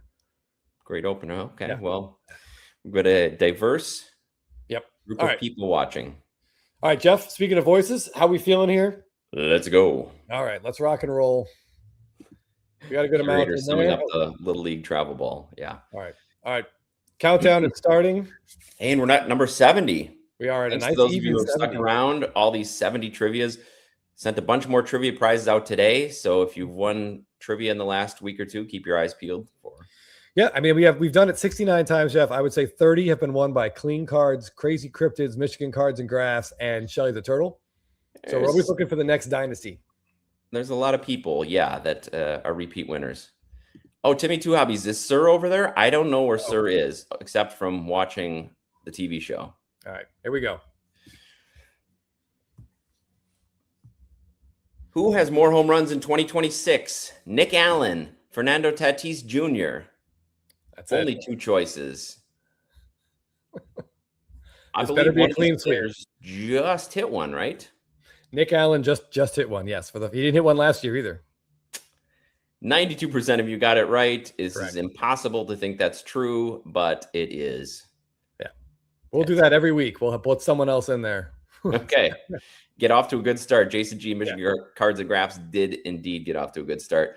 Who was recently named by the number 1 prospect in the game by Baseball America? Leo DeVries, Jesus Amade, Trey Savage, or Eli Willits? Oh, yeah, for the buy in there should be well, Jeff, you can figure it out on the fly. Yeah, we figured it out. Yeah. 84%. We've been talking about them all night. Both those top 2 guys. And Savage is already dominating now. Oh, yeah. Jason G with another quick finger.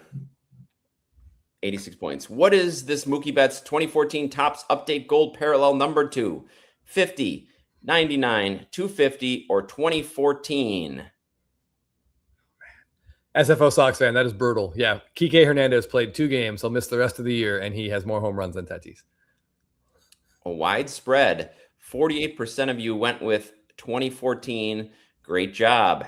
Had to look again to make sure it wasn't Chrome. Jason G. Another 80. He's fast. Yeah. What's this Bowman Chrome Otani refractor rookie number 2? 99, 199, 299, or 499? That's a pretty decently centered specimen, although a little bit off left to right still. That's a beautiful card. Yeah. 61% of you went with 499, which is just kind of a random number they came up with and decided to stick with. Yep. Not 500, 499, another 80. Jason G is going for an all-time high score here. Yeah.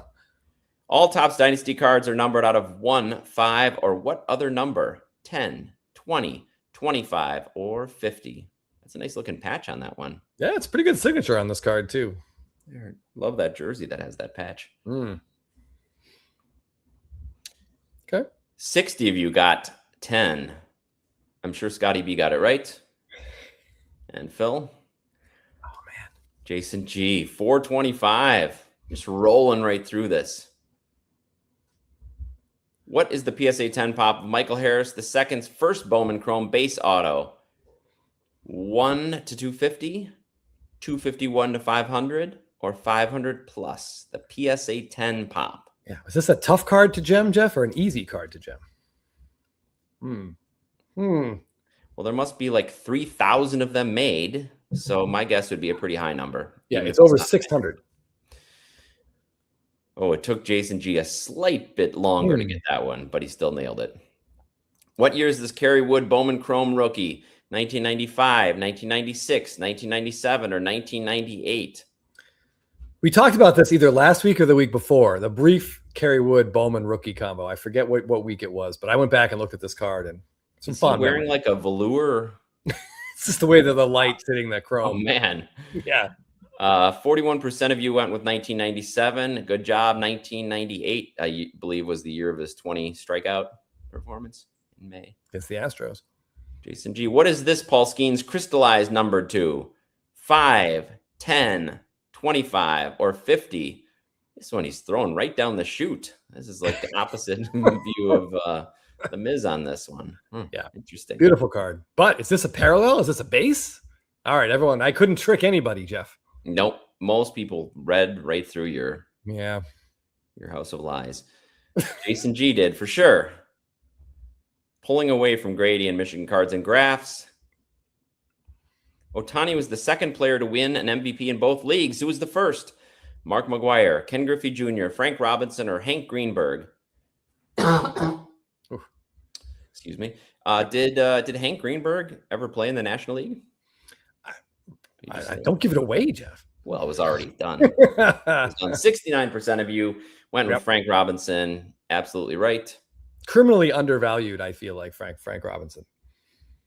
SFO Sox fan is looking at the clues. You got to be eagle-eyed to spot it, though. In Major League, what's Vaughn's first name? Mickey, Rick, Dickie, Thaddeus.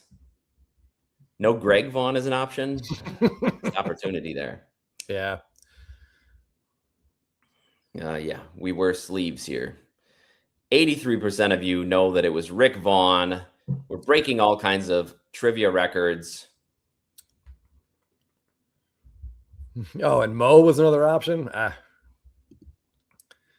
night shift 697. Third place, almost 700 points. Night shift, well done. Michigan Cards and Graphs, 714. And Jason G, 787. Just consistently right at the top, Jeff. Both you guys. Yeah. All right. Well, let us know which of these Braves legends you want to add to your collection, Jason. And Michigan Cards and Graphs. We'll get the other one. It was really small. I mean, the red was the giveaway. If you took the time to really squint and see that it was numbered out of 5, you're only going to end up with like 15 points anyway. Yeah, I didn't see the number on there. I only saw the red. Fourth place. Yeah, Dylan. That's fantastic. Well done. All-time baseball movie. I'd have to say Major League. I end up watching it like pretty consistently. It's so rewatchable. Yeah. For me, it's between Major League and Field of Dreams. Yep, those are both great. I think Jeff just dropped his charcuterie slab. No, I wish I had dropped that. It's much tougher than my phone. Freddie Freeman fan, fantastic username. We do trivia every week here on Blabbin' About Slabbin'. We do it about an hour into each live. So right around 7 p.m. Pacific time, 10 p.m. Eastern time, we do it. Bull Durham is also Bull Durham, Pride of the Yankees, Moneyball, 8 Men Out. Oh, Staley, come on. Wow. She's got homework before the National. She's going to get some trivia remedy that at the meetup. Sandlot, great choice. I haven't been able to show my kids Major League, but I have showed them the Sandlot, and they love it. And Field of Dreams. Great. JG with the Acuna. All right, Jason. Mr. Baseball. Mr. Baseball. I mean, honestly, Mr. 3000 is surprisingly watchable. The Bernie Mac one, where he's on the Brewers, I believe. Filmed at Miller Park, yeah. Yeah, that is. It's not great, but it's actually, it's watchable. Put it that way. Surprisingly so, which I just said. I'll say it again. Yeah. Yeah. Mission Cards and Graphs is throwing this out there. Oh, is there a Braves fan in here who wants the who finished third? Night shift? Yeah, we could just pass it along to the next person, or we could replace that and we'll send you a Detroit card. Something we've got. I'm sure Jeff or I have something Detroit that we could send your way. GW Nuki said, "I love it, but I finished 30th." That's funny. I will say, the Jackie Robinson movie with Chadwick Boseman is pretty great as well. 42. 42. Yeah. I couldn't think of that. I was like, what number is that damn movie? I couldn't. Obviously, the only number retired by every major league team. The Makers. Sometimes the Makers gets right to the bloodstream, Jeff. Yeah. All right, Night Shift. If you're here, is that you, Keon? Who's Night Shift? Yeah, I don't know. I see Keon saying, "Yeah, send it to me." So we'll check back in. All right. Yeah. And if it's send me your address. Yeah. Night Shift. Oh, curator. Yeah. I mean, this is one of the coolest things about Stadium Club is there are random guys with awesome photos. Like Justin Steele's Stadium Club rookie, Jeff, is fantastic. He's like coming off the field, low angles, scoreboard at Wrigley's behind him. It's tremendous. Like back in the, 3, 4, 5 years ago, they really put some effort into those cards. Sadly, Stadium Club got less effort this year.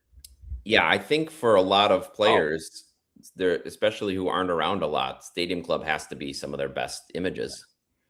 How did we forget about this? I totally forgot about League of Their Own. It's so good. Yeah. Avoid the clap, Jimmy Dugan. That's good advice. Chris is always a fan of Angels in the Outfield because of the baseball performances. Oh, absolutely. The throwing mechanics are ideal. One of the things I wanted to just show people right after trivia, Jeff, is a card that popped up on Golden. So let me just let's throw this up here.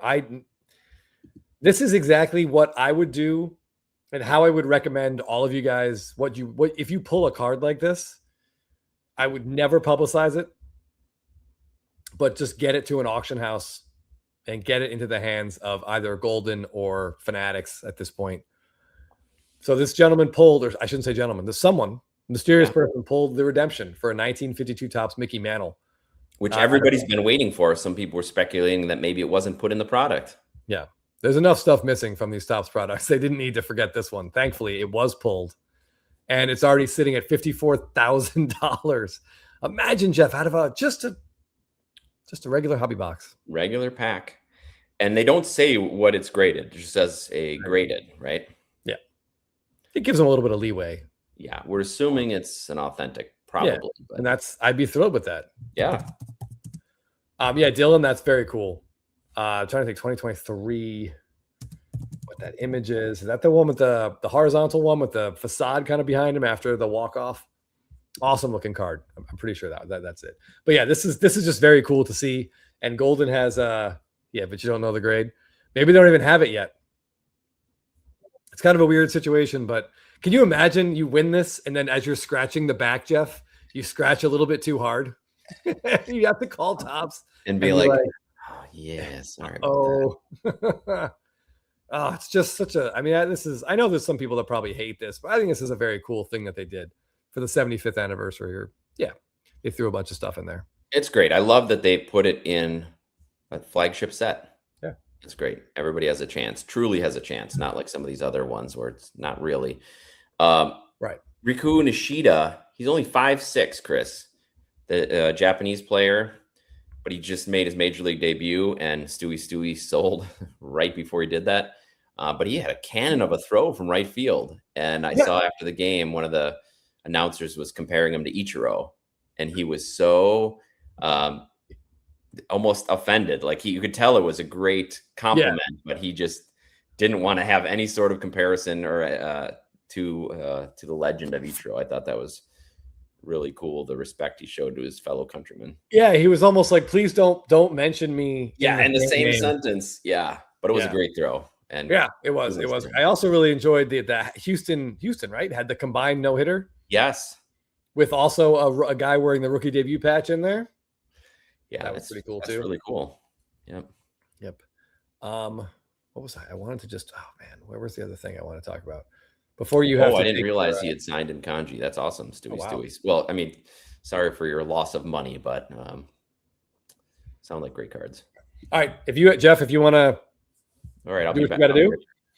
I wanted to just for a minute talk to you guys about a card set that I had forgotten existed, and we were talking. Jeff and Jake and I were talking a couple days ago about, or a little bit longer ago, but doesn't matter, about how like the Topps could do something with those 92 Bowman cards. That set has become sort of like very iconic from the 90s with a lot of those like really early prospect cards of guys like Rivera, Trevor Hoffman, Chipper Jones in his khaki shorts.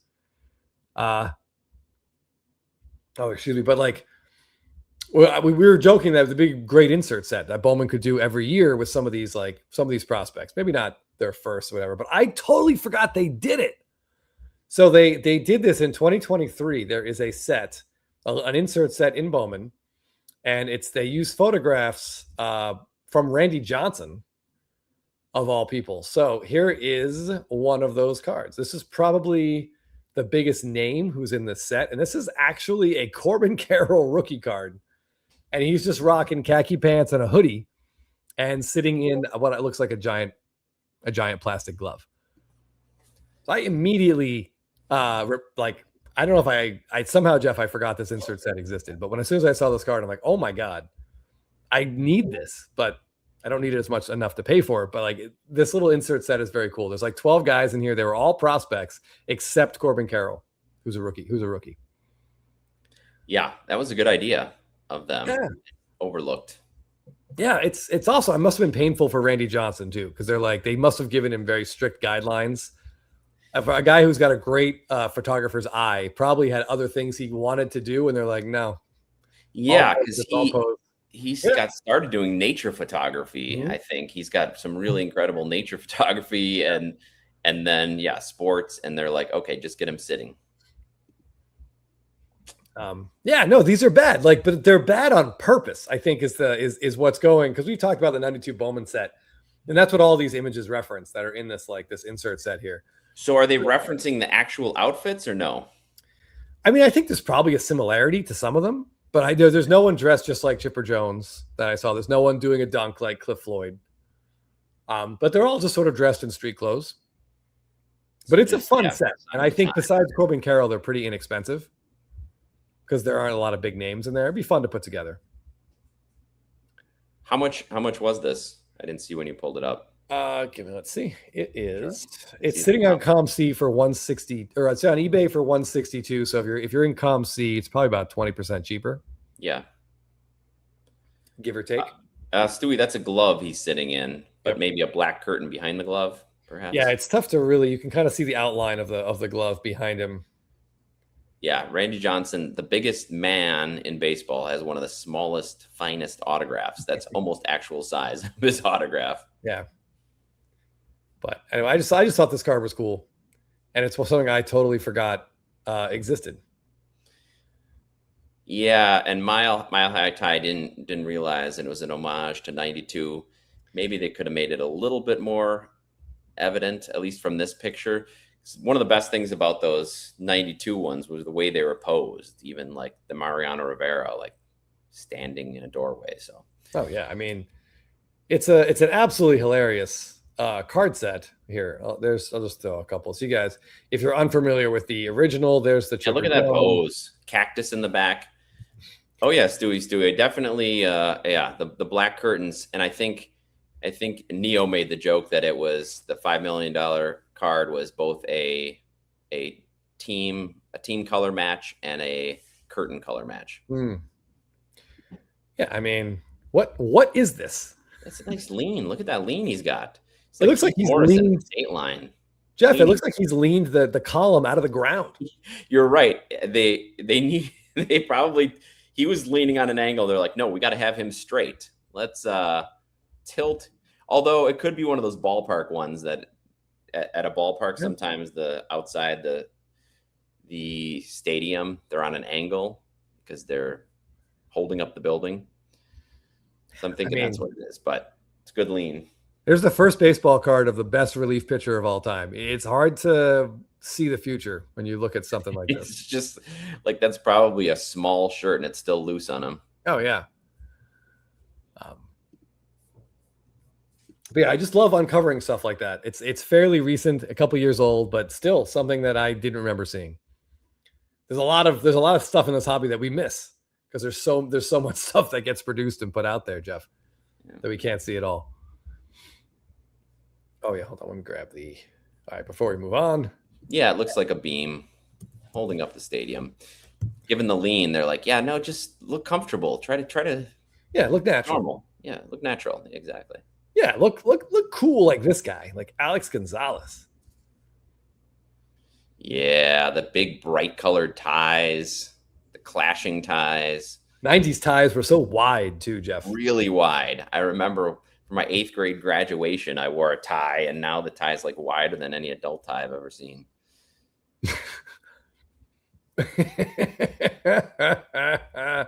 I chuckled at that. Hold on. What was the other? Yes, glamour shots. Yeah. Very reminiscent. Yeah, it's just a ridiculous set, which I remember getting. Oh wow, I forgot about Rondell White just rocking. They should reenact these. I mean, completely down to the outfit. Well, that's what we had said either a couple weeks ago. I think we had talked about how this would be a fun insert set in Bowman or in Bowman Chrome. They could do something like this, and I did not realize they already had. Well, and then somebody had said also that unrelated, an interesting insert set would be have Randy Johnson or Ken Griffey Jr. take pictures. Yeah, it turns out this was an insert set that combined both of those. But I have a link to a Bowman article. Yeah, throw it up there. I don't know if you can put links in, but give it a try. Yeah, see what happens. Todd Jones is a fun one, apparently. Okay, all right, hold on. Let's grab it. Members only. Status doesn't make the same pose as Rivero and Buddy Shanks' drive into the woods. Just leaning up against a tree. Mm-hmm. Yeah, the Cliff Floyd is sweet. We showed that. Oh yeah, Todd Jones is a good one. I don't know if that's a baseball card or like a wrestling card or the double chains. He's got the silk shirt, the white T-shirt under there. That's probably the cleanest Todd Jones has ever looked. He got a reputation for being more of a dirtball the older he got. He had to fit the part, right? And when he's closing. Crazy cryptid. That's wordplay, buddy. That's what we want to see. Oh man, yeah, that thin mustache that just man. Yeah.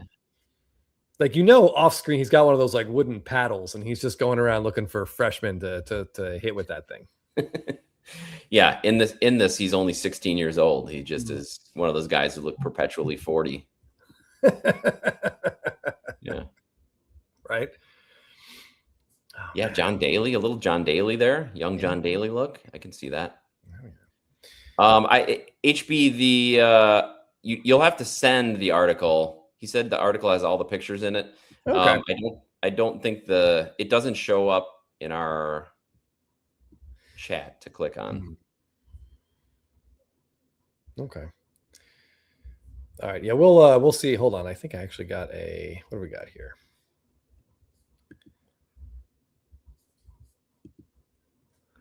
Thick boy, graduate high school year prior to that might be the worst fashion period in modern history. Yeah. Huh. The multi-pleated Z Cavaricis for sure. All right, I got a message. Hold on. Michigan Cars and Graphs says in 2017, Bowman. Jeff, we're just learning new things all the time. Oh, that's great. Love to learn new things. Oh yeah. Okay. So in 2017, Bowman, they did the same thing. A lot of the original cards got chrome. So for example, let's throw this up here. There's a chipper. Now in chrome. Oh, so the exact same cards. Okay. Yeah. And then they gave sitting there at $199 or best offer. And then some current players. Okay. So we can go all the way back to 2017 and realize Topps, for some reason, just loves pictures of guys showing up to the stadium. Reds Collector says kind of makes the diner golden mirrors look good. Oh, man. I don't want to go that far, but and there are a couple. So, like, here is the Bryce Harper. Thanks for sending these Michigan cards and graphs. I did not know this little insert set existed. That was the era of the extremely long shoe, too. I remember waiting for a bus around that same time, and there was a guy whose shoe was like 2 feet long. Just the point was, I thought, man, that's going to be a tripping. I tell you, era of the extremely long shoe is also not a phrase I was expecting to hear on our show tonight, Jeff. So once again, we have we've done it. Well, that should go on the thumbnail. The era of the very long shoe. We'll have M. Parsons work on just a giant long shoe. Even Noah Syndergaard seems like perplexed by why Topps is taking this photo of him and for what purpose. Yeah. Nolan Arenado is selling cryptos. Yeah, we should all pitch in and buy one of those for Scott. Yeah, that is back when Nolan Arenado was good. Yeah, no team logos in the set. It's hard to wedge a team logo onto these cards. Yeah. Some of these, this is tough. Maybe this would not work, Jeff. The more we think about it, maybe they should not bring this set back. I think maybe the set belongs where it is, or is where it belongs. Yeah, I think you're right. Yeah. Thick boy. Yeah, waiting for Uber at the airport. Yeah, it's just the bad guy from Die Hard just before Bill Johnson shoots him. You must be referring to Carl, of course, from Die Hard. Yeah, that's a great call. Okay. All right. Let's look at some Instagram posts, Jeff. Let's do it. I believe, Chris, looking at the calendar, I think it's SSP Thursday next week. That's right. That is right. All right. We want to start. I want to give a quick shout out to our buddy Short Print a Day, and he deserves a little bit of credit for his love of Garrett Cole never wavered. He knew he was going to come back strong, and he was goddamn right. Cole looks, obviously it was the Royals, so let's not get too excited. But Garrett Cole looks like Garrett Cole. And that's a pretty good compliment. If the Yankees add a healthy Garrett Cole to their roster, they look pretty tough in that American League. They do. I still think they need a bat. They need someone to hit behind Aaron Judge. And they need Aaron Judge to be Aaron Judge, but they need someone to hit behind him. And I don't think it's Jazz Chisholm. I don't think it's Stanton. Certainly not Ryan McMahon. I haven't been paying close enough attention. How is Jazz Chisholm doing on his 50-50 prediction so far? Let's say behind the pace. Okay. I see Judge is at 17-5. Let me just take a look at Jazz. Okay. See what we got there. Yeah, Stewie says Trout back there. I'm telling you, Devers back there, Jordan back there. I can't see the Astros being willing to trade Jordan to the Yankees. Maybe for if they got LaGrange, and it would take more than that. I don't know. I have a hard time seeing them do that. Yeah, this isn't the kind of guy you want hitting behind Aaron Judge. OPS barely above league average. 6 home runs, which is 6 more than Fernando Tatis, but still. Oh, Joey K says June 4th is his 38th wedding anniversary. Well, congratulations to you, and congratulations to what I can only imagine is a very patient, generous wife. Incredible. Also, my mom's 84th birthday coming up, Jeff. On June 4th? On June 4th. Oh, everybody's going to be celebrating something. Yeah. I think that's the last day of school in this house. So there you go. To celebrate. Yeah, Doc's cards. I could see that. Moniak to the Yankees. Might be the one ballpark. Yeah. Cole does not have to deal with Rafael Devers anymore. Oh, yeah. I did think it was hilarious. The Yankees opened up in San Francisco. The first team that, the first game of the year, they're going to see Devers, but Garrett Cole wasn't able to pitch. But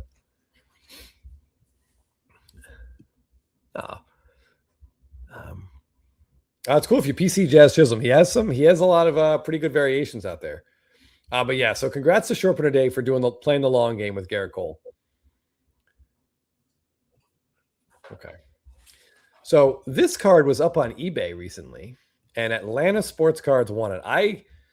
I wanted to bid on this. I talked to Jeff about potentially making a run at this, and he wisely counseled me to not do that. But I love Spencer Strider. Yeah. This was available. Actually, this is one. Oh, yeah, sorry, that was a different card that I was thinking. I was talking to you guys about potentially buying, and then he gave up back-to-back homers to start the game, and Jake was like, "It's a sign. Stop looking at Spencer Strider cards." But if I was going to buy one, a Logo Man Topps Dynasty, this is the way to go. He even put the 99 on this. Love that he put the 99. He just, I mean, he doesn't. There's flashes of vintage Strider, Jeff. But he just says, outside of that start against the Dodgers, when you and I were eating Mexican food and watching that at the bar there, he has not looked like he doesn't put a whole start together. But it's How there. old is he, Chris? I don't know, 25, 26, something like that. Oh, he's still that young. Yeah, Okay. I think so. Yeah, it's tough with pitchers. Man, he came on so strong. Let me ask. I want to ask you this question, Jeff. Is Spencer Strider the reason you have not picked up a really nice Mizorowski yet? It's definitely one of the reasons, because the year that the offseason, we decided to buy into Spencer Strider because we bought that card of him, the Sapphire, and then he got hurt a week into the season. That was, I said I was done with pitchers. Yep. That was it. Yeah. And I haven't bought a pitcher since. So it definitely is a part of it. Yeah, absolutely. I mean, you look at Mizorowski and you feel like it's a surgery waiting to happen. Like, how can his arm and shoulder, his elbow, how can it withstand this? And Strider, like, the lower body is obvious. Excuse me. Just talking about it, Jeff, has me a little verklempt. It gets me all riled up. He's still as strong as he ever was. The location isn't the same. But the curveball looks fantastic, which he didn't have at the beginning. So I think he's got enough pieces. He just has to figure out how to put it together consistently. Yeah, and when you're buying one of these pieces, I looked, Chris, and he's 27. Okay, 27. Career WAR of 8. It's like you buy these big cards of these players. You want to see them have a big career, have a lengthy career, have a potential Hall of Fame career. I just don't know. And I think it's almost impossible now to look at a young pitcher, and buy the card hoping for a Hall of Fame career. I think it's so unpredictable. You're buying for hype, and you're hoping for a peak. And Strider, I think, could still give us that. I mean, he's not going to hit any big round numbers, but I'd love to get him on the mound in the playoffs and see how it goes. I want to point out, Crazy Cryptids points this out. Thank you. If you're a Dynasty collector, I still prefer them. And Jeff, agree. I think you like him in the original Dynasty holder, right? The original Dynasty One Touch is your preference. Yes. I mean, I only have three Dynasties, maybe, including one. I wonder if I've got it here that my friend Teapot bought for me. Let me show you this, because this is relevant to the conversation. My guy, Keston Hira. And Chris, he bought this from eBay, and it was in the original One Touch when he bought it. And then it was delivered to him, and the guy had taken it out of the Dynasty One Touch and put it in a regular One Touch. Oh, crazy, isn't it? So Ty asked him, he's like, well, why'd you take it out? He's like, well, I just thought this case was better. This case was cleaner than the Dynasty one. Overthinking it. I didn't know Keston Hira was on a Dynasty checklist. So that's cool. Yeah. This is a Dynastic Deed one too. So it has a specific day that he. Wow. Matt Olson only has two years of Dynasty, and Keston Hira. That's crazy. Stewie just commented. I don't know if you. I just put the card back up here. Go ahead. Oh, okay. I just wanted to say. He says they're wrong about Dynasty. It's not the set. Yeah, I don't know. I have started to really appreciate Dynasty for what it is. I just wish, if you were here last week, Stewie, Chris and I went through the entire checklist. I just wish they would make some changes, add some other players. Like I said, the only Brewer is Sal Frelick, and now this is a second-year card. And just, I mean, I think they need to use some of the better or more variety of the veteran players too. And it's just so expensive. You can't justify buying a box or a case, so you just have to buy the singles. It's It's And tough. even I that, don't like, know if like it's going to be set or not, but yeah, like the best, the really good dynasty cards are basically forever out of reach for 90% of the hobby, because no one's you can't buy a $1,500, $2,000 box of one card and rip it, and then when the good cards come out, they're going to get priced out beyond what most of us can afford. So it's a tough. I understand their thoughts on it. It is cool. It is kind of unique, although there are a lot of patch sets now. This card is cool. Like I literally almost bought this card of a player I know not to buy cards of, Jeff. I know not to buy it. But the auto, the number 99, the logo man, like, it's a cool card. It's a very cool card. problem with Dynasty is too limited and rookie card checklist. Too many guys who break out late don't have a card, vice versa. Guys who break out and then regress are worthless. Yeah, I can't imagine how you could open any of this. Just can't there's imagine. like nine Altuves, like 7 Ozzy Albies, a bunch of Rileys in the checklist. Like, I mean, even if you get a 1 of 1 of those players, you're not paying for the box. Rock Latex gets Bryce Trang and Sal Frelick mixed up. No, I would like to see more Bryce Trang, but at least even a Bryce Trang card, third-year card wouldn't be worth much. Yeah, Tex P. I mean, Judge is very much. I mean, Judge and Ohtani are exceptions to. They both had a lot of red flags around them at one point. I mean, Judge at 28, 29 could not stay on the field. Even in the COVID season, he couldn't play. He couldn't play 50 games. And then all of a sudden in his 30s, he heals up. Well, So maybe Strider does pick up a bat. I could see him hitting 50 homers. Sure, with those quads? Yeah. All lower leg stuff. And his size 16 shoes? Need is a strong word, Dylan, but I love my Castanheras. How'd you get 2 of them? Should you mean like that should be his Bowman first in 2017, right? Well, anyway, send me a message. Yeah, that's very nice of you. 7 Costanza. Yeah, there are 4 Christian Campbells, and that's the thing too. Dynasty takes so long to make. I'm sure when they were setting this checklist, they're like, "Oh, Christian Campbell." And by the way, at the end of April last year, everyone was thinking, "Wow, the Red Sox really have something here." And it turns out they don't. They don't have anything there, which is too bad. They don't, which is sad. Yeah. G Dubs says Dynasty is the set. Love it. So G Dubs, let me ask you then, if you're a fan of it, do you buy any of the product? Phil says you've got to buy a whole case in order to get anything decent. So a case is, I mean, you've got a better chance, but $10,000, $12,000. Do you buy it or do you just wait for the singles? Yeah, Anthony, this was one of my issues with Dynasty as a set, is that it's like, I mean, there's rookies, but then it's just the same guys every single year having another patch auto. So which even the retired players, even the good retired players like Buster Posey, he seems to be in the set every year, every single year. So, I mean, I think for those cards to be special, it's all about the patch. Like you're looking for a very, like Freddie Freeman is in Dynasty every single, I think he's in the checklist all the time, Jeff, like 7, 8 cards, but there are some patches that stand out. And you got to look for those if this is a set you want to get into. Oof. Yeah. Is that a cat, Jeff? Oh, yeah. My son's cleaning the cat's litter box in the other room. Oh, yeah. That's an excellent chore. So G-Jubs says player breaks or team breaks. Fun lottery ticket. Can't afford to buy a case. All right, yeah, this is the ultimate breaking product. That's how a lot of people get their access to it, but you're going to end up with a lot of nothing. The lottery ticket, you literally could. I mean, you get nothing, like whatever. Yeah. I don't know what the cheapest cheapest team would be. Probably the Rockies, and I'm sure it's like $100. I don't even know what you're hoping for at that point. Is Larry Walker on the checklist, or Helton, or TJ Rumfield? Maybe. I mean, I don't know.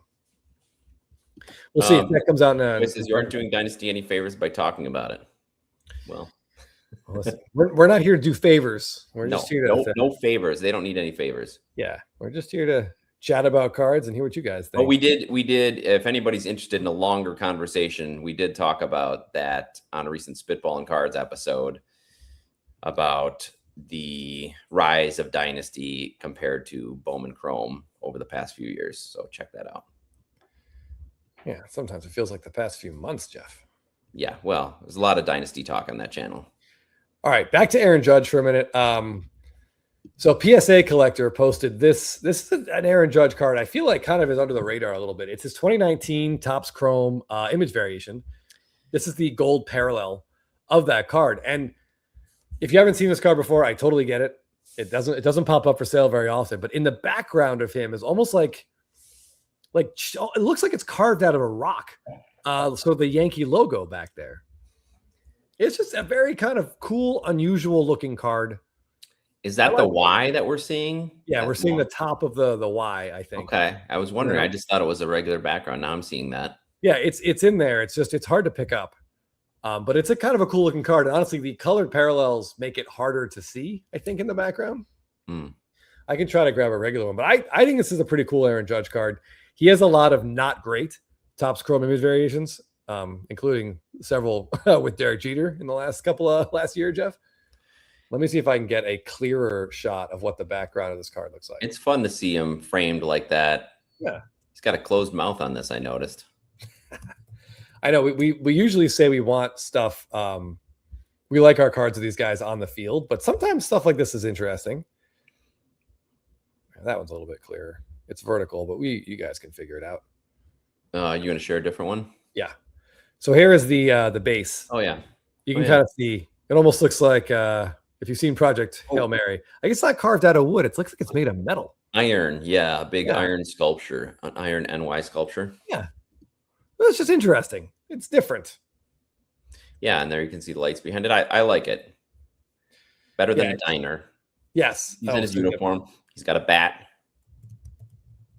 Hold on. I actually wanted to show this really quick as well. Kind of reminds me of that.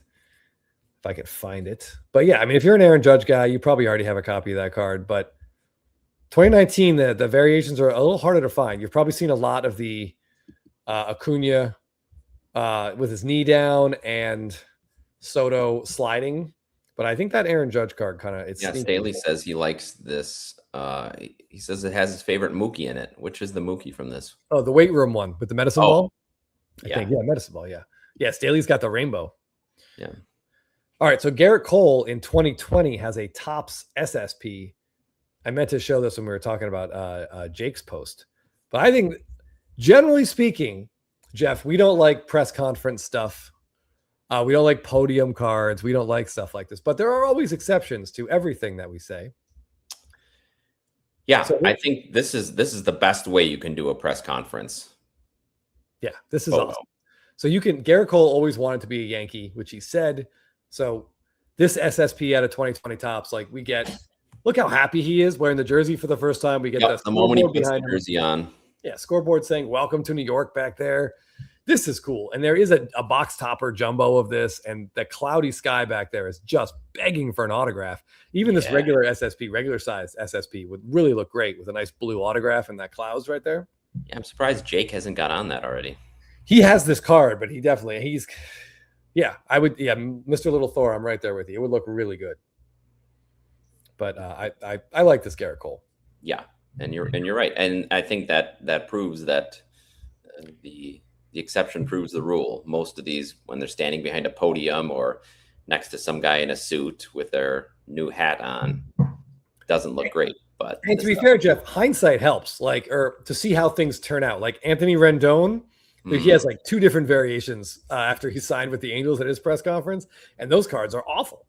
Yes. And we know why. We look at them and we just cringe because we know. And he doesn't look happy. He looks bored to be there, which, maybe you're putting on him. But here you see the big smile on Garrett Cole's face. And with the exception of the injury, he's had a pretty successful run with them. Yeah, he really has.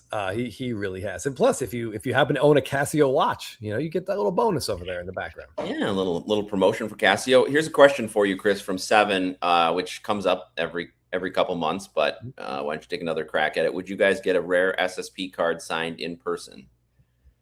It's just, I think this is a to each their own type scenario. There are a couple.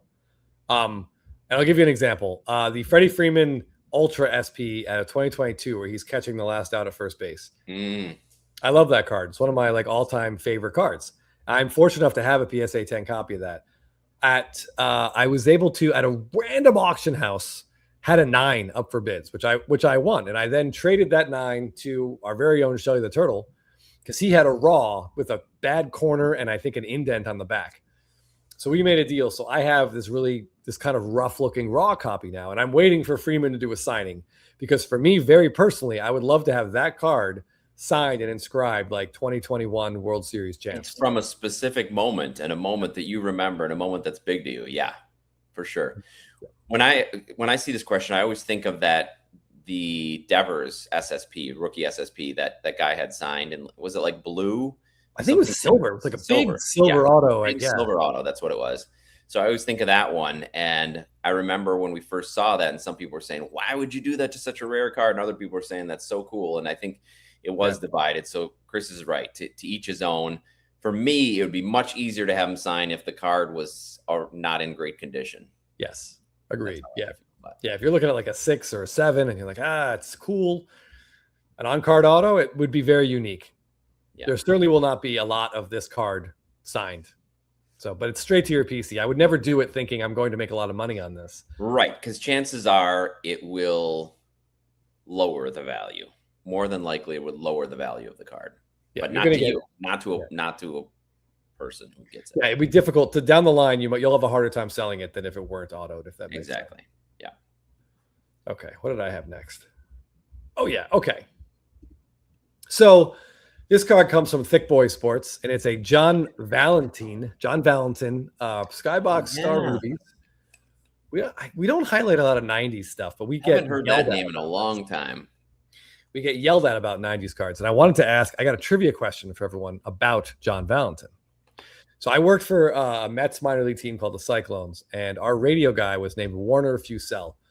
And he used to work with Mel Allen on This Week in Baseball. So he had been in baseball his whole life. And this was his favorite trivia question that he hit me with. And I couldn't come up with it. And then I felt, well, doesn't matter.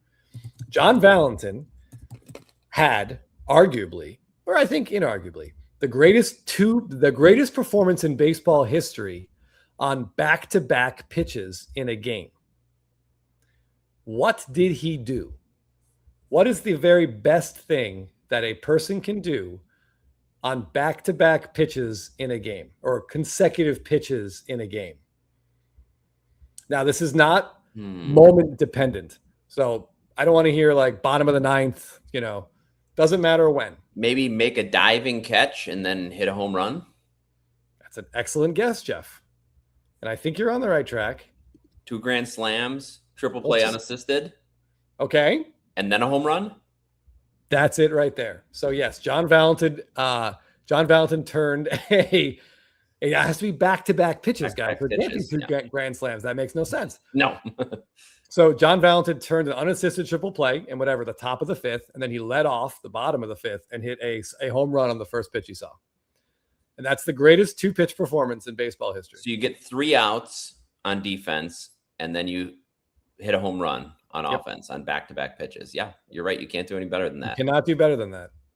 No, I mean, yeah, even if you rob a homer, that's only 1 out. So I guess, I mean, there could be an argument made. Maybe it's a grand slam, maybe robbing a grand slam. Okay, I could hear that. So I could see something like that. But that's a great question. Yeah. Somebody said Brewers legend. They must be thinking of Jose Valentin. John Valentin, I believe, played his whole career with the Red Sox until the end. Played with the Mets, maybe. Yeah, he had a hell of a series against Cleveland in 1999 in that wild card round where I think Boston lost the first 2. Pedro got hurt, and they came back and just demolished the Indians in the next 3 games with Pedro pitching like 6 no-hit innings, and I think Game 5. They scored like 20 runs in a couple of those games in Cleveland. But anyway, this is a beautiful card. These Star Rubies do look good. It's part of the 90s that we just haven't gotten into and probably won't. I will never forget, by the way, Jeff, a couple weeks ago on a Spitball, and Scott was like, you guys should get into the 90s. There's some cool stuff here. And then showed us a Barry Bonds that sold for like $260,000. You said exactly right. And then a really cool Griffey that was like $8. And I'm like, see, I wouldn't be able to tell if that's an $800 card or an $8 card. I was laughing. So I'm like, oh yeah, why don't we just buy this $250,000 Bonds card? What are we doing? Why aren't we just doing that? We're so dumb. But yes, it would be great to go back in time and buy all these cards in the late 90s. But Seven's calling that question on trivia. Okay. Yeah, that's a very good chance. If I remember, it'll be in there. Did you? I just while you were talking about him, I pulled him up. Do you know what his high water mark is for WAR? John Valentin? Yeah. No, two. Any guesses you want to throw out there? I'll say two. Let me tell you, this is Uh-oh. about the most ridiculous thing I've ever seen. Oh, and no. I didn't know this. Let me show this. He led the league in WAR. What? In 1995. Wow.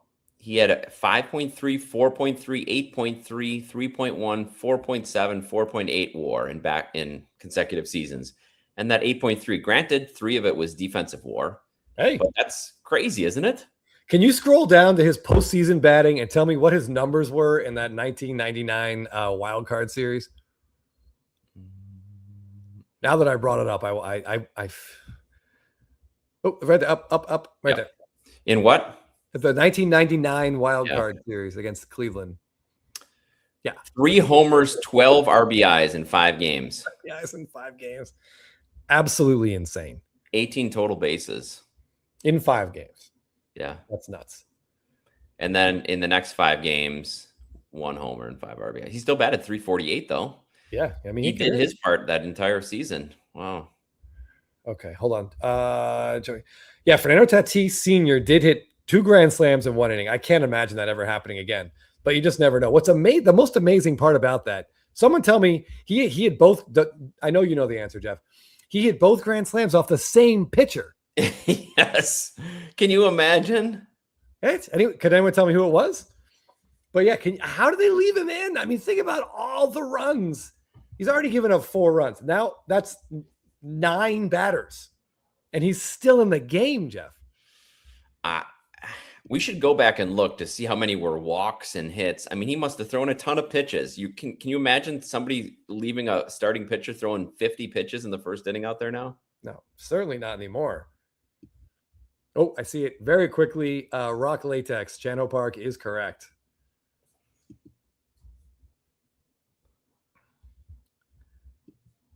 I put it up there, but whoever said it hit Carlos Gomez twice was pretty for a Braves pitcher. Just drilled Carlos Gomez twice.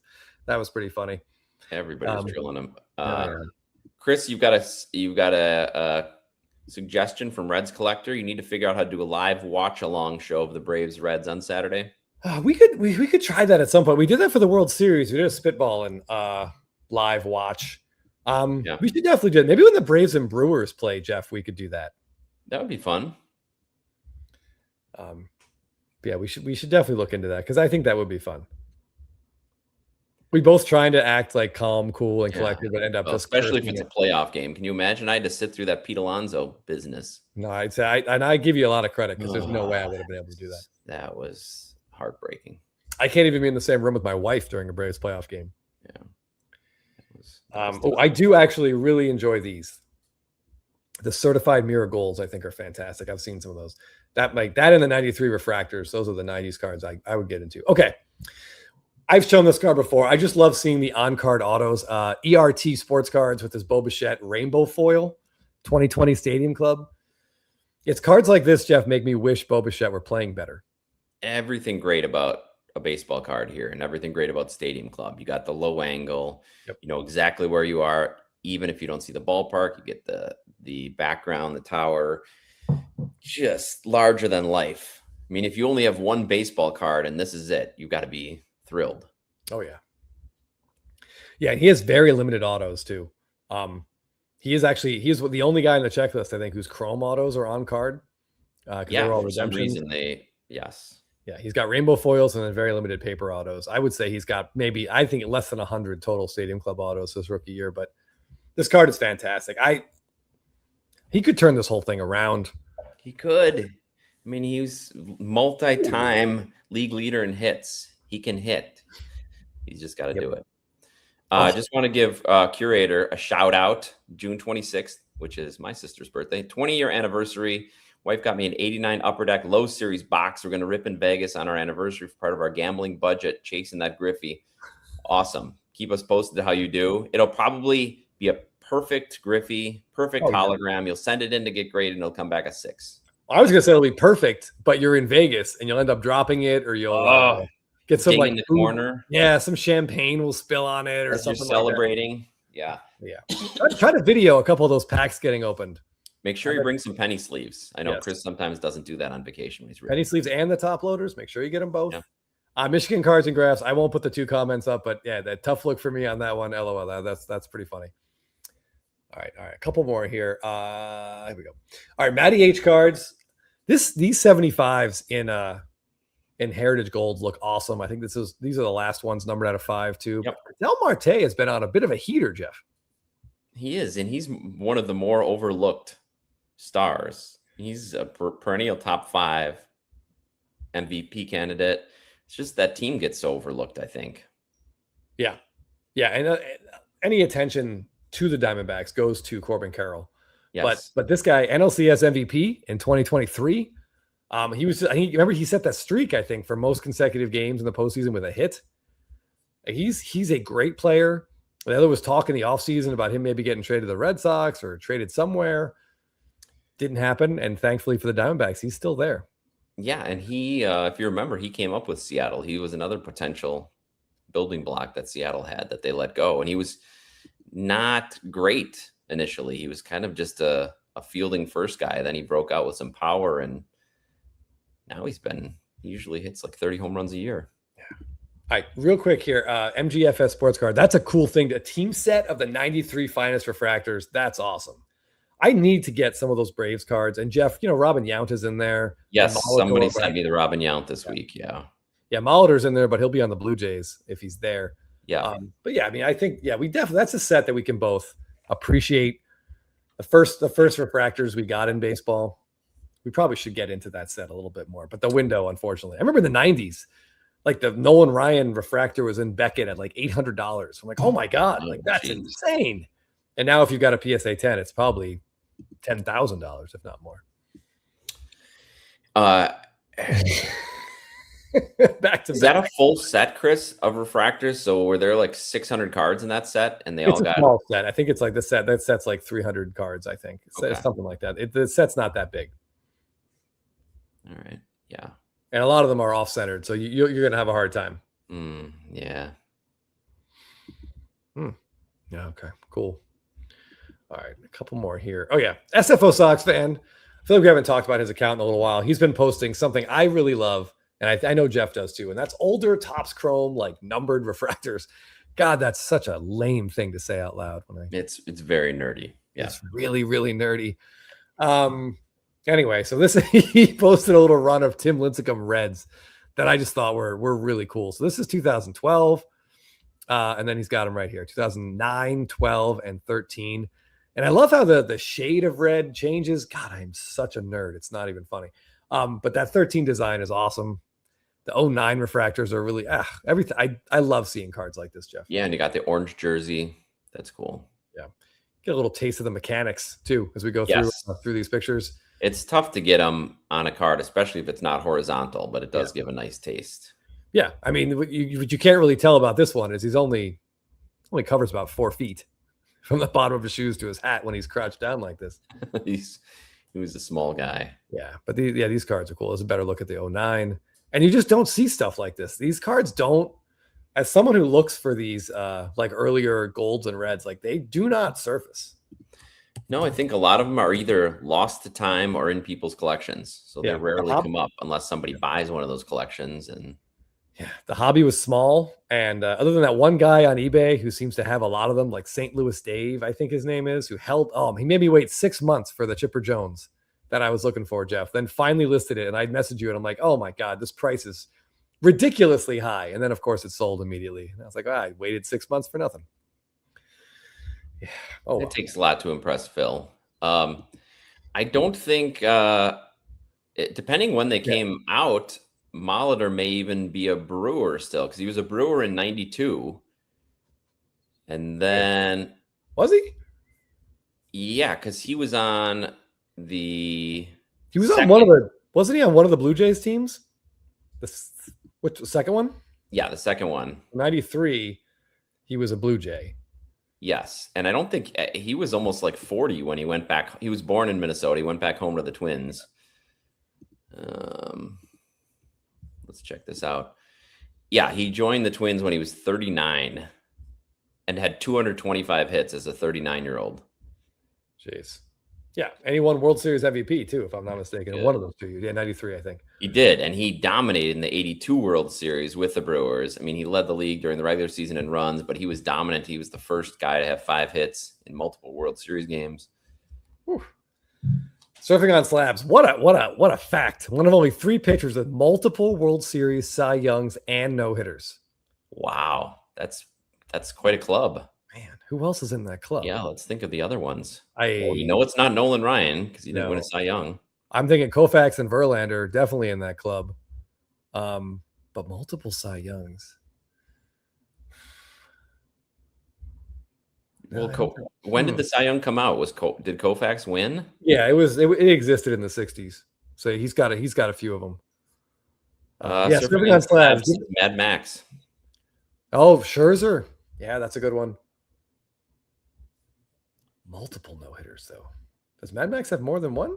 Koufax. Maddox does not have a no-hitter. Only 199 cards in 93 finals. So that Twins set can't be that big. I know you said you had a long way to go getting your 3, but Collector Charles, Chano Park is not one of the answers to this. Unfortunately. He gave up multiple something. He had multiple somethings. It was Koufax definitely. Surfing on slabs. Who else is on that list? I'd love to see the full list if you could throw it out there. Well, he said it's only 3, right? Oh, did he say it can't be Randy Johnson? He no. So then he said it's Scherzer, it's him, Scherzer, and Verlander. He's saying. Oh, so not Koufax? Oh, sorry, I lost track of who was coming. Okay, all right. So it must be 4 people. 4. Okay. Scherzer, Koufax, Lincecum, and Verlander. Shane Mack. Haven't heard that name on this show ever. Satchel Paige was around well before the Cy Young Award was. He was. Oh, so not Scherzer. Yeah, I don't think Scherzer has multiple no-hitters. I don't think he does. I think it would just be Verlander, Koufax, and Lincecum. Does Denny McLain have multiple World Series? He might, but he definitely doesn't have multiple no-hitters. The multiple no-hitter list is multiple Cy Youngs. I don't know. All right. Either way, that was fun. Good question. Love a good mental exercise. All right, we got a couple more of this. So speaking of Filmington, I just wanted to highlight this post. If you guys saw our most recent Spitballing, Phil and Scott launched into like an anti-Bowman Chrome tirade. Best way to describe it. And I thought it was extremely ironic because it was not even a week ago that Filmington posted this on Instagram. In his defense, as you said earlier in this episode, Matt Olson does not have much dynasty. So maybe that's it. It's a distant second when he can get it. Yeah, I mean, you have to buy. I mean, if you're Filmington, you have to buy the best cards of a player that you can find, and these are very clearly 2 of Matt Olson's absolute best cards. Okay, so Max is one then. Wait, does he have multiple World Series, Nationals, Rangers? No. But was he there? Oh, you think he was, Jeff? I think he was on the team, actually. I think he was. So God damn it. Is it 3 or 4? Come on, Surfing on Slabs. You can't throw this trivia out there and then not give us a for sure definitive answer. Yeah, I'm pulling up his baseball reference right now. How many does he have? How many Cy Youngs does he have? It's got to all be here. Get through the ads. He's got to have 2, right? It should be at the top. Don't they have like a thing? Oh, here we go. Okay. Yeah, so 3-time Cy Young Award, 2-time World Series, minus 0.8 WAR this year, though. That's neither here nor there. I found it. I pulled it up and never mind. Oh, boy. This is a different trivia question. 4 pitchers have won multiple Cy Youngs, thrown at least 1 no-hitter, and 1 World Series championship. But that's wrong, too. That can't be right. No, that's got to be a much longer list. Oh well, we'll research this. Get back to it. We'll get back to it next week. This is bad. There's a Reddit trivia that says Tim Lincecum is one of 2 MLB pitchers to win multiple World Championships, 2 Cy Young Awards, throw multiple hitters, and be elected to multiple All-Star games. The other is Sandy Koufax. Okay, well, we knew those two. Yeah, you can't tell me Verlander's not in that. He has to be in that because I know he's thrown 2 no-hitters. Definitely. He has an MVP. Oh, throw an MVP in there. Verlander. Surfing on Slabs saying it's 3, but it won't tell us which 3. All right, break it down. Yeah. All right, give me the definitive list of 3, please. And then let's go back and look at these very cool medals. And he's got a huge O in his signature, which I like on these early, these first Bowman Chrome autos. I also really enjoy the fact, and sort of a sour grapes kind of way, that Naria, he got no comments when he posted this. No one on Instagram gave him the time of day. He probably blocked comments. Yeah, probably. Well, I certainly threw some sarcastic ones up there that I think he has deleted since. But yeah, so I think it was SFO who said he didn't get a lot of compliments from Filmington. Just know that he probably went out and bought a bunch of red parrot. He probably liked them, but didn't want you to know. Only Koufax and Lincecum. Now Surfing on Slabs is admitting it's 4. Okay. All right. I feel better. Honestly, at least I feel better knowing that we weren't completely wrong. Yeah. Okay. All right. I got 2 more posts I want to get to. And this I want to talk about Scotty B cards also. This was a little while ago, but I meant to talk about it and we didn't get a chance to. This is an Ohtani auto from that 50-50 set, Jeff. Oh yeah. Which at first really felt like it was going to be a novelty, like not really something that you would want to get too excited about or not necessarily put some money into, but then these cards started surfacing. We have a 10 of 10 on-card auto here with part of his pants from the game where he created the 50-50 club. And that's pretty awesome. A very dirty part of his pants. Let's assume this is the outside of those pants. I hope so. Yes, and it's from that specific game, which, as Scott has talked about multiple times, he feels like that's the direction the hobby is heading, where you can take a card, a patch, a relic from a specific game that has meaning and that you're able to trace right to it. From his jock. I mean, that would only help the value at this point. Like, there's a little curly hair in there, it just ticks up another few grand. I bought 3 of these boxes, Chris, when they were first released, and I had them in my wax collection for a long time. And then I sold them, made about double made a little bit more than what I paid for them. But now if I'd had them, I think they're 4X. But I believe all the, because that was the box Black Dynasty or something like that, a Dynasty Black. And there were like 3 1-of-1s. And I think those have all been pulled, right? Well, those were in the update Chrome boxes. I think they were in this 50-50 product, weren't they? Well, which Black Dynasties were in the Chrome? There were some in there as well that people were trying to pull. But even the base cards from this set, the base cards and the parallels are doing pretty well. Yeah. Yeah, love the hologram traceability. Love that. I wish they would do that more. They've done that for over a decade, but on very few cards where they trace it to exactly what game it was. Yeah, this card is cool. I like it a lot. Gold Logo Man's on. Gold Logo Man's, okay. But that was Dynasty Black, right? Which is the...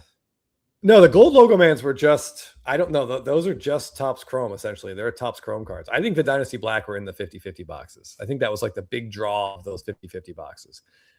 Just like the Kershaw that came out, I guess, last year when he got his 3,000th K.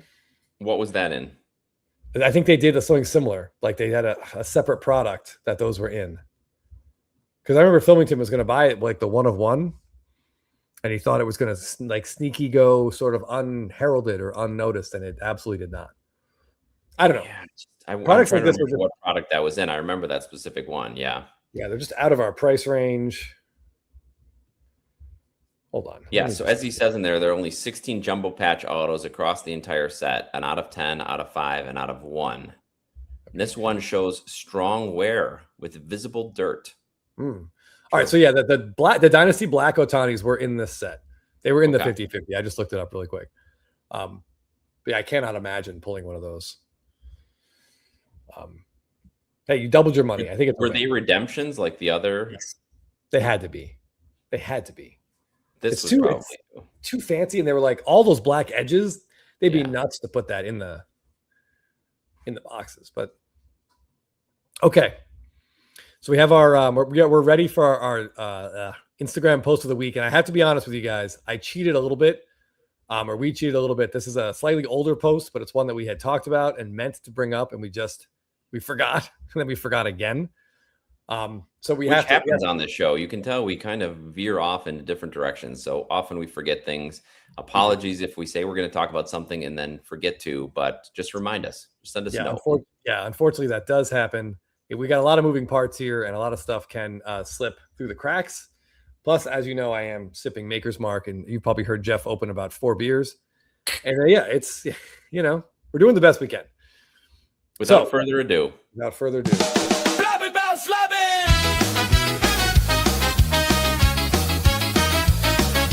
Instagram post of the week! Whoa.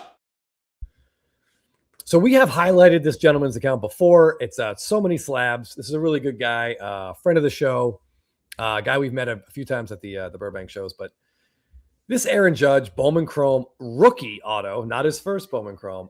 It's such a great looking card, Jeff. It's so much better than the Topps Chrome rookie, and finally, the hobby is taking notice of it. Yes, regrettably, as Chris has pointed out to me, we have liked this card for a while, but instead of buying it, we've just admired it from afar, and now it's kind of getting out of our price range to buy. No doubt that is the case with these gold beauties. Yeah. We said, I want to say it was like 2 years ago, we're like, that Bowman Chrome auto is so much better than the Topps Chrome, and we bought one. The problem was it's like once bitten, twice shy, Chris, because we had this idea that Bowman Chrome autos, because usually the design is better, often the picture's better, that they would catch up. Bowman Chrome rookie autos would catch up to Topps Chrome rookie autos. So we put our money where our mouth is with guys like Acuna, for that matter, Devers, but it just didn't really happen that way. And I think it's because those guys also have Bowman first. Judge and Ohtani do not. No, Judge does. Well, but I think a bigger problem, Jeff, is that it was Acuna and Devers. Yeah, it could be. Yeah, you're right. The player, but even when they were successful, even the 40-70 season didn't raise Acuna's Bowman Chrome auto above his Topps Chrome. And yes, Judge has one, but it's 5 years previous. It doesn't have the Bowman first on. This is a much better picture. Yep. And same thing with Ohtani. He does have the mega box in the year before, but he's in his Japan uniform. So that his rookie is really his first. And they did a great job with images. The designs of these Bowmans in the late 20 teens are awesome. And it's 2017 especially. Yeah. To see 3 of these together. It's incredible. Yeah. I wish going back, I wish Jeff and I had just put a bunch of money into these. Even the base Bowman Chrome rookie auto for Aaron Judge recently sold for $10,000 in a PSA 10 because it just looks phenomenal. It looks so good, and it could have been had for fractions. Under 1,000 easily. Yes, under 1,000, and instead of buying some Machado. Probably some Freeman in there too. But yeah, this is just really cool. This was a couple weeks ago. I'm not sure he still has all 3 of these, but it's just like a near perfect baseball card. Like the borderless 2017 design is awesome. It's tons of gold. We get him hitting. That stupid Topps Chrome catching stinks. This is great. I did want to point out Card Enjoyer here says, and he's right. Yeah. The 2017 update or 2017 Topps Chrome update. There's a debut Aaron Judge image with an auto on it. And amazingly, Jeff, that's on card. Topps Chrome update autos are almost always stickers. They are the next year with like Soto and Acuna and those guys. But Aaron Judge's in 2017 isn't. That one is cool, but I feel like this is just cooler. As he mentioned, it doesn't have the guy's crotch in the corner. Correct. Yes, exactly. A crotch-free, beautiful hitting image here for Aaron Judge. Stewie with some appreciation of this. Very rare that every pixel of an image is worthwhile. I've not seen this card, but man, it's perfect. Judge fills the frame in proportion. Behind image blends perfectly. The borders that look antique. Yeah, it's that antique. Yeah, look at how just the way the bat goes over the border on the top. His hands go a little bit over on the side. Just kind of fades into oblivion below the auto. It's just, it's a great card. And to see 3 of these is ridiculous. So many slabs. Yeah, I mean, I feel like instead of us talking about it, we should have just read what Stewie said. He said it all better than we did anyway. Well, let me see if I can get like if there's any. Yeah, here's just like.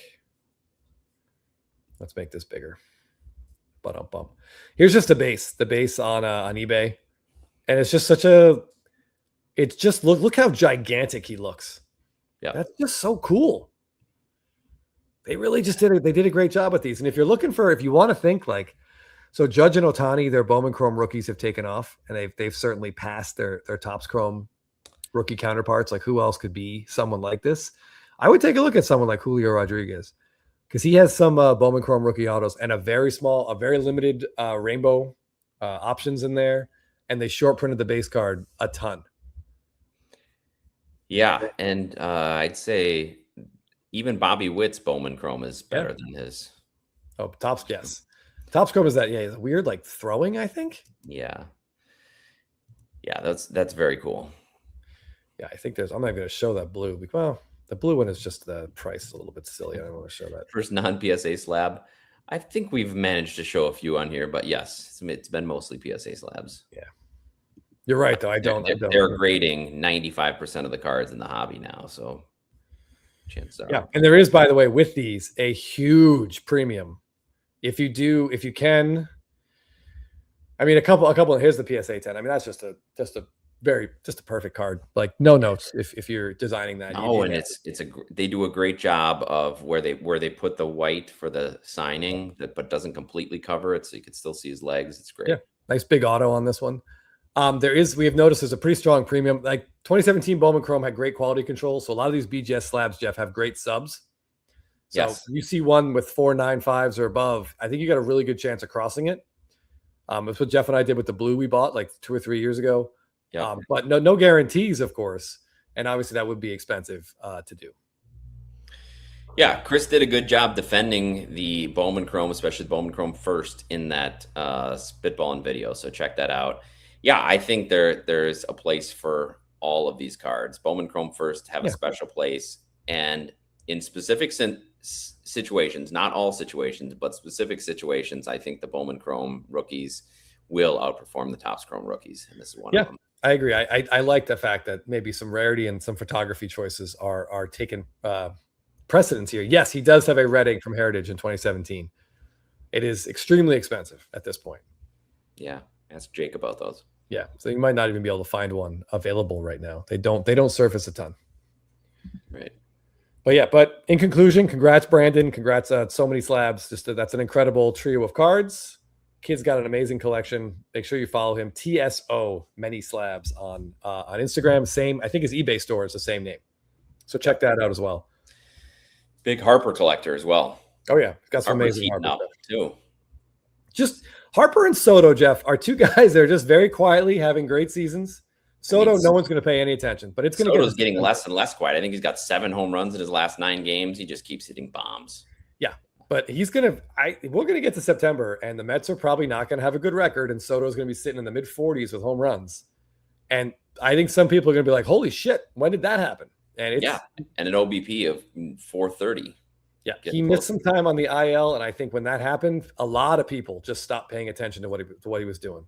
And rightly so, because the Mets are not worth paying attention to really right now, but Soto for sure is.